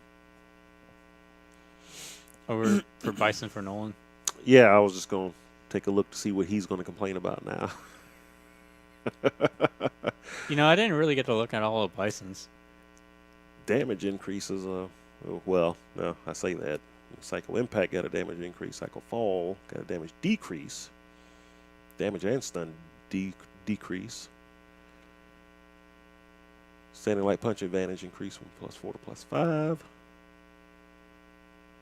+5. Standing Low Kick advantage on hit reduced from +2 to 0 on hit and +2 to -2 on block. Oh, wow. You can't even press over light kick no more. That sucks. Hmm. You can't do light kick into plasma or anything like that. Guess they don't want you doing that anymore. No. Standing medium punch, standing high punch, change collision boxes during the move. Standing high kick, change the hitbox. There it is. It changed the hitbox. Change the hitbox. We're gonna see a lot How of those. did you change the hitbox? The best ones are change the hitbox and hurtbox. I know. That's the best one of them all. It's not even. Yeah. I guess they want you to experience it, but for crying out loud, if you're going to release the patch notes, could you be a little more specific? Yeah, at least give us the ability to look at hitboxes in training mode. Yeah, I'm Can't sure do that. I'm sure within the first hour of the game coming back up, folks will these changed will be changed to move forward, move back, moved up, something like that. Yeah. We have to wait till frame traps all set up right for PC, and then people will figure it out. Yeah. Jumping high punch changed the hurt box. Again, we don't know how, but that goes back to their whole jumping attach thing. Jumping attack changed things, and their anti-airs too. His crouching high punch. That's why I wanted to see if they made it better, but changed the hitbox and hurt box. It could be less. It could be better, could be worse. I can't wait to see it say less hitbox has shrunk, hurtbox has increased. I want to see that. Like, no! A big low blow to the Bison players. Yeah. That's just what I want to see. Psycho Axe changed the hitbox and hurtbox. Change collision boxes during the move. Shadow Axe Psycho Blast. Change the collision boxes during the move. Probably to make sure it always hits or something. Increase the amount of V-gauge meter gain upon successfully countering an opponent's physical attack. Oh, that's cool. So he gains more if he absorbs an attack. Yeah. But the Psycho Blast started on a increasing physical 10 attack. frame. So that's because before it was like most people felt like it was only good against projectiles. It was It's obviously what it was made for. Yeah. The good stuff. Kick stills reverse. Change the hitbox and hurtbox again. Increase recovery on landing by 6 frames. Now, what if it was increase the hitbox and decrease the hurtbox? I'm just waiting for some of these little changes where people get even more mad. Yeah. That's what I want to see. Nolan would be really happy if it said that. Oh, I'm sure. Increase the recovery on landing by 6 frames. So More punishable. yeah. Wasn't he already plus on that? No, well, I don't know if it's wording like that or not, because even if they say that, they don't tell you if it's like going to be more like hit stun or something on recovery. Yeah. Because because I remember that happened in Street Fighter 4 where like they would chop off the recovery of something, but the advantage is the same. So I mean that's another thing that's kind of like not clarified. Yeah. Like a vague thing, because even though it's you don't know if it's recovery increase including not including his stun changes, or if it's just, or if it is, and but if it is just like this, yeah, it's more punishable. But the safest thing to get out of this is you can definitely punish it better on whiff. At the very least you can do that. On whiff you'll be able to punish it better. As a safe note. Slow double knee press is a little faster on startup now. Faster startup. Huh. Change pushback on block. More, less. More.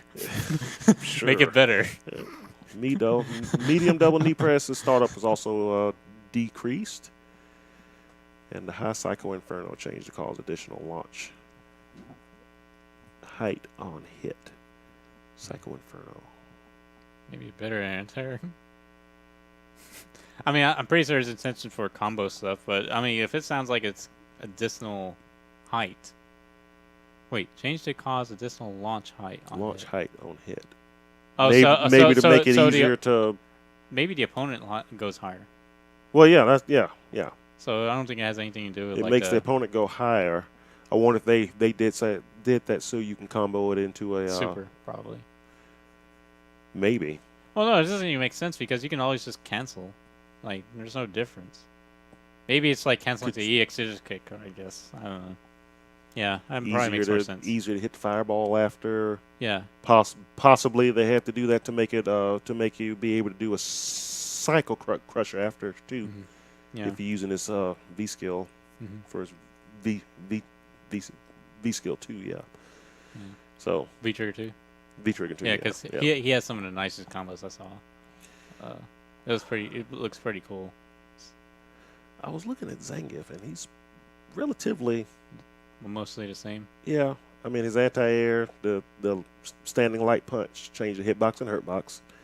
Increase the horizontal pushback distance on mid-air hit so you won't land as close to him. If you get hit by his standing light punch anymore, I'm sure Zanga players won't like that. Standing light kick, increase recovery from 12 to 15. It's kind of weird, but okay. Crouching light punch, they probably nerfed it, didn't they? Increase the damage, reduce the active frames, increase total frames, decrease the advantage on hit. Yeah, I felt like they were probably going to make that not as good. Change the hurt box. I mean, see, like nerfs for the most part. Like, because they kind of these kind of stuff is what makes them good. The pokes.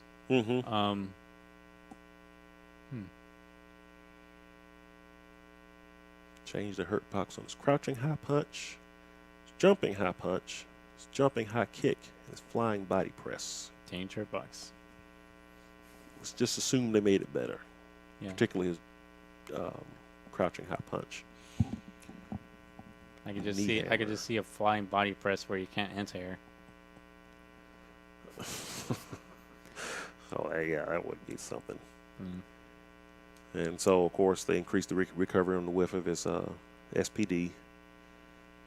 Change movement distance on whiff. What? Well, I guess it's again how did it change less or did it change more? Because he does go forward when he goes forward a little bit. Yeah, I wonder. Because it seems like the goal was to make you more punishable, so it wouldn't surprise me they might have moved him a little even a little more forward. I don't know. But I don't know.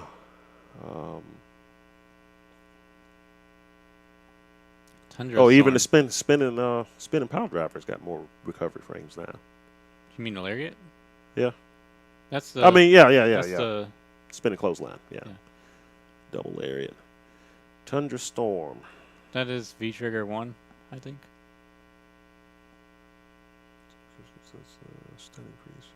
Oh wait, no, it's not. No, I think this is V Trigger. That's the counter. Is that the counter? Is it? Because I never, it is. I never played Season 2 Geef, but I remember he had a new move, and I never. It takes 2 punches now.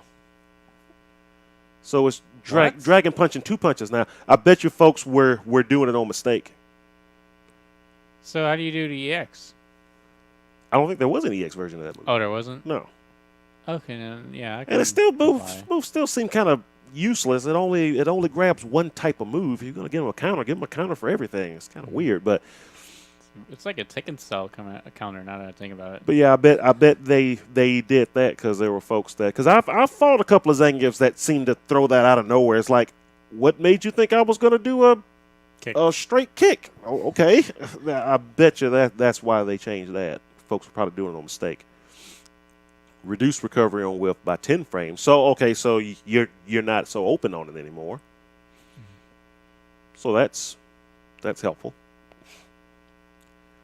Change so it can be special move canceled from a regular move. Change the whiff motion. Oh, I wonder what it looks like now. I hope they didn't make it worse. That would be dumb. Hmm. Cyclone Lariat increase amount of EX meter gain. Oh, well, that's cool, I guess.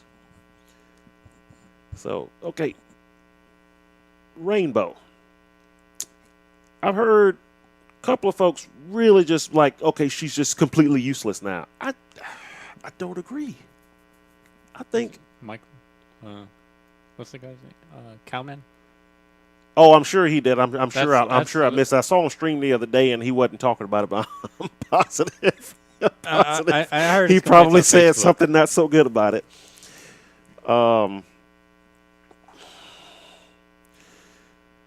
So, standing light punch, crouching light punch, jumping high kick, change the hurt box. Thank you, Capcom. for the Probably greatest making notes her, ever. yeah, probably making her easier to hit out of any of those moves. She is kind of hit. The notes make a lot of sense. However, they made her crouching medium punch a viable anti-air now. Because I can understand the big argument about the standing light punch thing. It's like, that's my freaking anti-air. Because her ducking medium misses. I can never get that stupid thing to hit. What says change the hurt box? Huh? It says change the hurt box, so. Well, yeah, but change so that it can hit opponents who are behind her. That was the big thing. Oh, so they made it like Birdie. They made it so where she can anti-air. Because almost any time when I tried to use her, I would always whiff the anti-air. It would just completely miss. They would always just jump right over me because she kind of moves forward whenever she was doing it. So, I mean, I know my the spacing I was using wasn't probably good either. However, I'm sure they felt like they had to do that when they took away her light punch.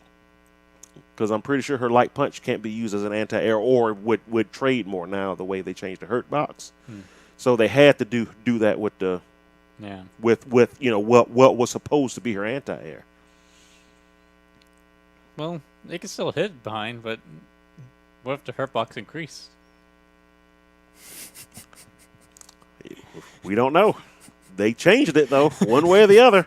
This might have been a change where they actually made it smaller so that it's harder to hit her. I hope they just make one little random mistake. Also, like a hurt box is just a gigantic big change, and everyone can anti-air. Like for example, like Dowson's jumping jab, or I don't know, it's like way high in the air, and it actually crosses anti-air. That'd be great. Well, we meant to say change the hurt box drastically. Crouching medium kick EX shooting peach. Change the hitbox. Okay, now the dive bomb. Increase landing recovery by 3 frames. I know they hate that. Oh, that's the jumping down strong, right? Yeah. I kind of hated it too, but I think because I use Ken, I don't mind. I think people would have brought like a high an air crushing move. It's whatever. But for those who actually have to rely on grounded normals or jumping normal, I mean jumping normal is a good answer too. Actually, now that I think about it. But like, yeah, if you're relying on a grounded normal, yeah, that move is really painful. Yeah. I can understand the hate for it. Dive bombs, pretty bunk. And of course, all of her command grabs are extra frames on whiff. Didn't they change one of them? What, the command grab? Yeah. I mean, they make it more recovery, does that move behind her during the startup of the move. Did that happen?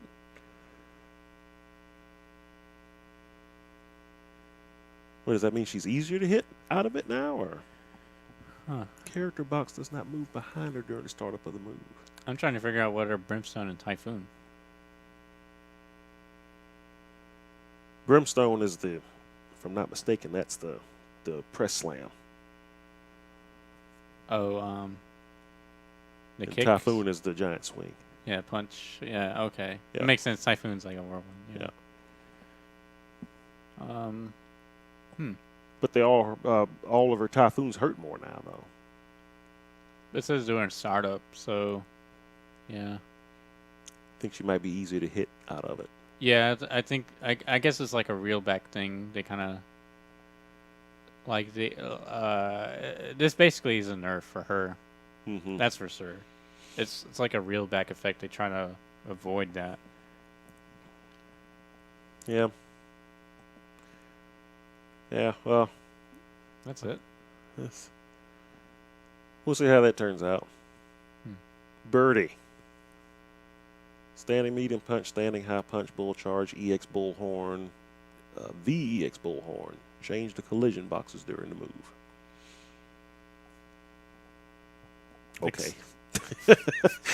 Standing medium kick. Fix an issue where he could move forward by pressing another button immediately after move begins. Card cancel. I didn't even know about that. Wait, hold on. Let me read this. Fixing is, because that's interesting. Fix an issue where you can move forward by pressing another button immediately after the move begins. Yeah, so apparently. Wow, so he had a cancelable medium kick? Apparently. I didn't even know. And then change the collision box during the move. Oh, well, that would just be a throw then. I don't think it's not like saying he can do a cancel to like a normal. No, yeah, you can't cancel anything out. Oh, I thought it was like a bug with like he could, because it said by pressing another button. Mm-hmm. It made me confused. Like you can do like fierce right after. It's like no. Okay. Yeah. But if it's like throw or a special move, okay. Yeah. Crouching light punch change increase pushback on hit and block. So I could kind of understand that one. Increase.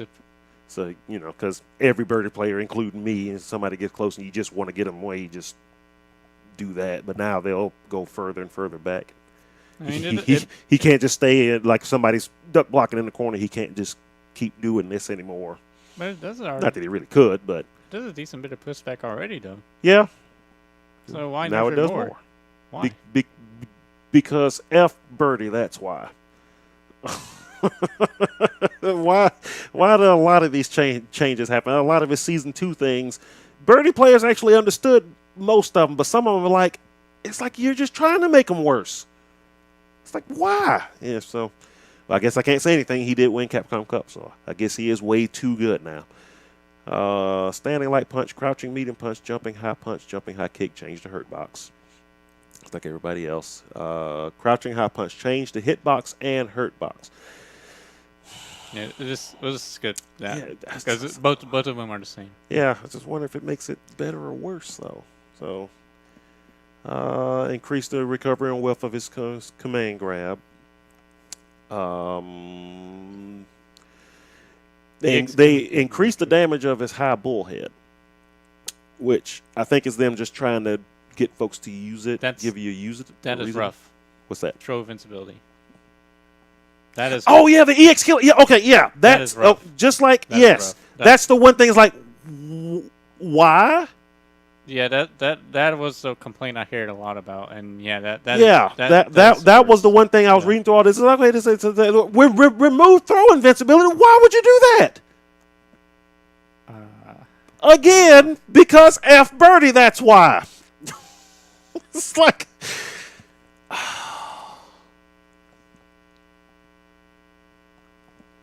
It's weird though because like they want him to lose to.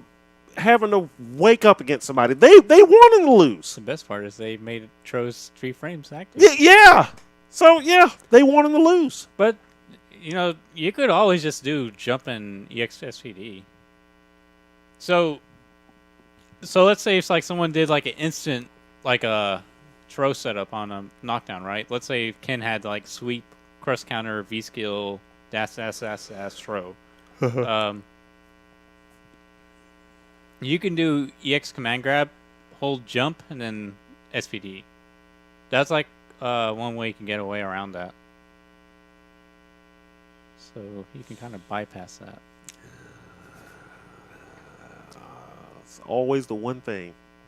Wait, season 2. What was the big thing in season 2 that I didn't understand why they changed? It was the EX bull. Oh yeah, EX Bullhorn. Yeah, the armor on the armor at frame 0. But to be honest, I don't think that was like that much of a that really was a big change. That was a big deal because that was the only thing he had.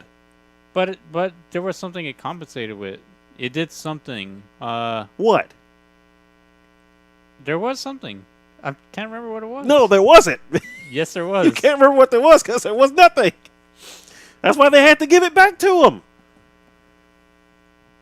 Because my biggest thing is like, okay, so sure, you characters can still have an invincible wake-up move as long as they use the EX. Birdie had to use EX to give him a chance to get out of a meaty move on wake up, but for some reason that still was too good for him.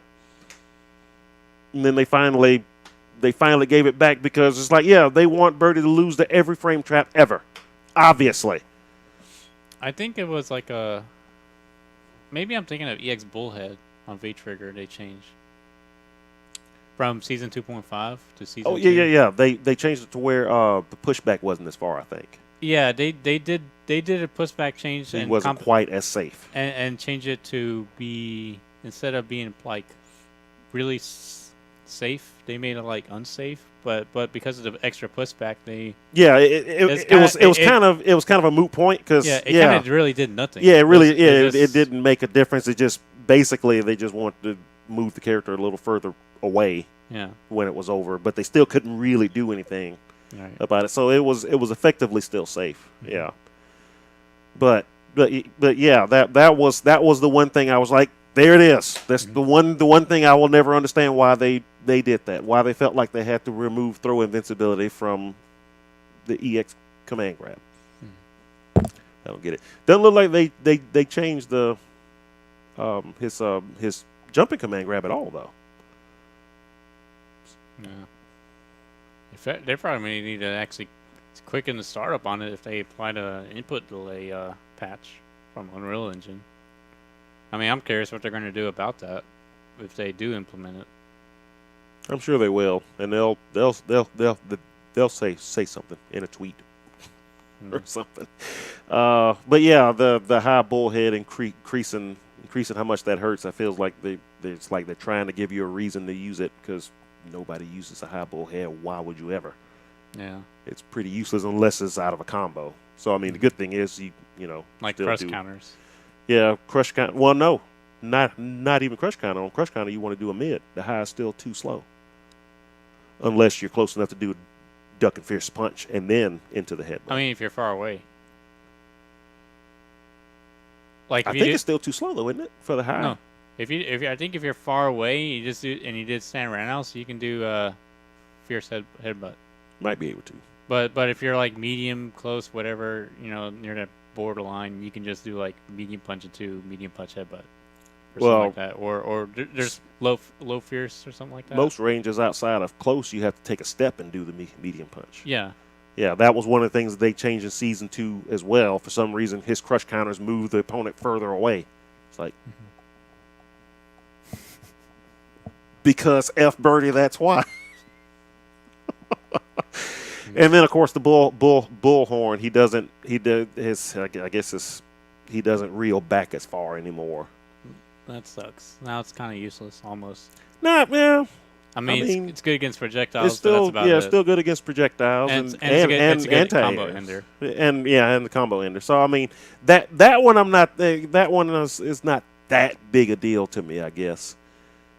But the throw invincibility, that was the one I threw my arms up on. I was just like, whatever, man, whatever. They just hate this character for some reason. High hanging chain changed the hitbox for the first active frame. But I think if they were to have that as a still be an anti-tro thing, they probably might end up putting a crush counter properties on it then. On what? On bullhead. I mean, no, bullhorn. Bullhorn? Yeah, because Think about it, because Soto's like jab DPs, if it's true invincible, right? They have they're crust counterable. Oh, I see what you're saying. Make it, yeah. Well, I hope not. Well, at least they didn't do that way, right? So At least they if you didn't do screw up a that. combo, you're not gonna get crust countered. Yeah. Um, Let's see. I'm fighting to keep my eyes open now. Yeah, So it's kind of a little late. yeah, for we me. gotta. And vibrations on the phone. Uh oh. Over and over. Yeah. Let's see.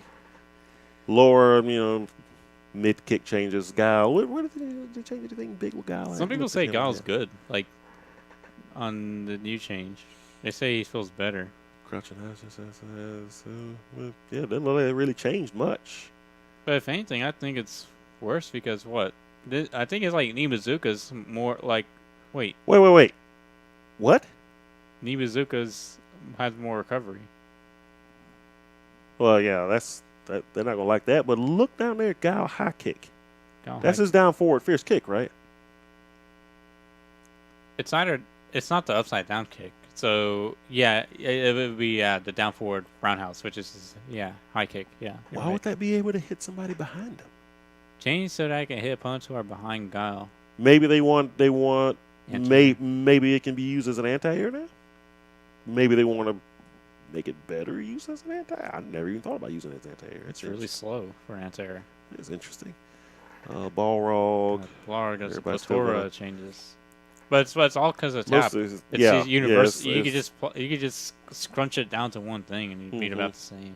Anything tap. big on Jury? I heard Jury's gonna be really strong. Urian, still unfair. They reduced his life though, didn't they? And Standing Fierce Curse Counter got hit hard. Oh yeah. Yeah, he can't do like dash slow fierce stuff anymore. Now he has Oh, to up to good. like medium things, I think. I'm good with that. Colleen. It's supposedly better. Okay, here we go. Abigail. Yeah, let's see.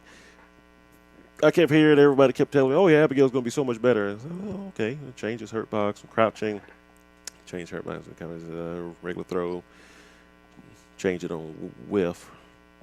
Change this at the head. Where's the big deals actually? Standing light kick's a kind of decent deal. Yeah, standing light kick. Reduce startup from 6 frame to 5 frame. Cool. Change all the hurt boxes like everybody else. Standing high kick. Change the knockback distance from normal hit and crush counter. And then ease the air combo count restrictions. So I wonder if they're going to get knocked back further. But by the way, they also say ease the air combo count restrictions. It makes me think they may not get knocked back as far, particularly on crush counter hit, so you can combo it after. Crouching light punch is a little faster now, which is cool. Ain't gonna complain about that. And it's more active. Crouching light kick increased the advantage on hit. Yeah, that's a really good change too. Which I wonder if they did that so now he can light kick without it having to be a counter hit. Looks like it, yeah. Yeah. Mm-hmm. Because I always try every time, and most folks just don't expect Abigail to do it a second time, so they won't block low, and I still get it anyway, even though it doesn't combo. But now it looks like it's going to combo on both. Just normally do it, and man, he is change float value for midair hit. It sounds like they're going to make it easier to combo characters that are in a float state. Yeah. For bad players like me. So that's cool. Well, it might be for consistent reasons too. Yeah, because sometimes I'll, on the crush counter. But now, change the float value on crush counter hit. I think there's actually less on the crush counter hit. Yeah. That makes sense. Yeah, it's crouching high punch. Change so that the hit from attack active frame 2 onwards will not trigger a crush counter. Now, why did they do that? Reduce stack, but it starts up 1 frame faster. It's 11 frames. So this is crouching high kick. Increase attack active frames from the first hit from 1 frame to 2 frames.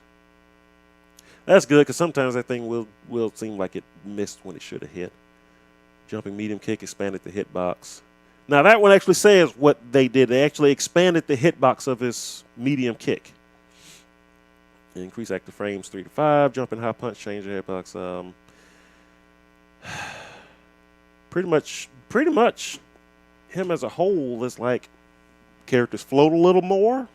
It makes it easier to catch them in the float state, and you can hit them more often in the float state. I'm sorry, where were we? It's just me going over Abigail now at this point, but apparently opponents could fall out of Abigail punch. Yeah. I think I don't think I've ever had that happen, but apparently it was a thing. They fixed it. I saw that in a video once. And ease the air combo count. Oh, so he can actually Abigail punch more often now, because there are certain combos to where if you try to end it, you should be able to end it with an Abigail punch, but it just will not do it. Yeah. So now it sounds like he can. Oh God. Oh, I got to test all those combos that I was trying when he first came out that I realized didn't work. I'll try those again.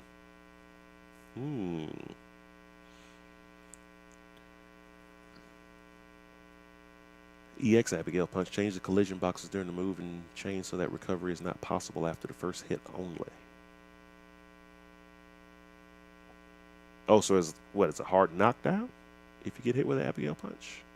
If you only get hit with the first hit of it? Yeah. Somewhat like Ken's EXCP V-trigger on first hit, and you let it rip. Or like Akuma's too, but I think they nerfed it. So Abigail's probably going to be one of the few that it's not like that. Increase recovery on whiff. Okay, it's command grab. And increase the EX meter gain on hit. Nice. Increase pushback on block for his dynamite punch. But I have a question. Was EX Abigail punch ever V-trigger cancelable? I don't think so. No, I don't think any Abigail punch is. Okay. Then yeah, it's primarily just so you don't get punished. Like if it hit out of or like mispace or something. Yeah. You get punished. Yeah, okay. Alright. Increase pushback on blocks for his dynamite punch. Dynamite punch. That's the spin move, right? Bear, Sunrise, increase recovery on whiff, of course. Increase the amount of EX meter gain on hit, so he actually gains more EX on all of his command grabs now, even his run one. EX based on increase recovery on whiff, EX nitro charge. Change the position after the stomp-like hit during V-trigger. I wonder what that means. Did they ever fix that kick button issue where you get a glitch where the run doesn't work? Yeah. They fixed it? They seem to have, because after a while I could actually make it happen, but yeah, it hadn't happened since way back when he first came out. So yeah, so overall, surprisingly, they seem to did make him a little better. It's weird. Oh, you know what? Yeah, they're gonna allow him to do more Abigail punch to end combos that he couldn't before, because a lot of those combos depend on V trigger activation, which would increase the scaling. So that's probably why they did. I just thought about that. That's probably why they did it, because there was a few combos I would try to do, and I would try to do an Abigail punch, and it was like no reason it shouldn't hit, and they just fall right through it, or would roll out of it. But now they're gonna give him they're gonna give it to him. Cool. And not to mention he has a head crush now as a V trigger too. That's going to be interesting. I'll try it out, but I can't see why I want to use that over increased strength though. But we'll see.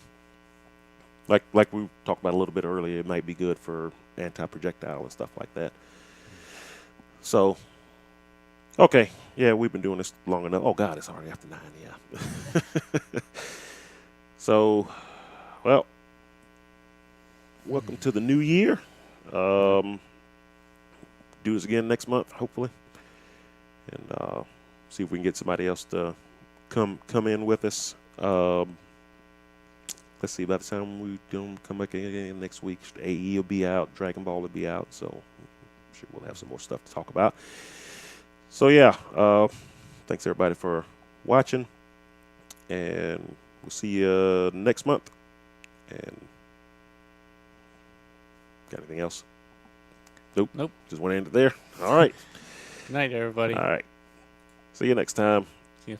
See if I remember how to turn this thing off. There we go. Peace.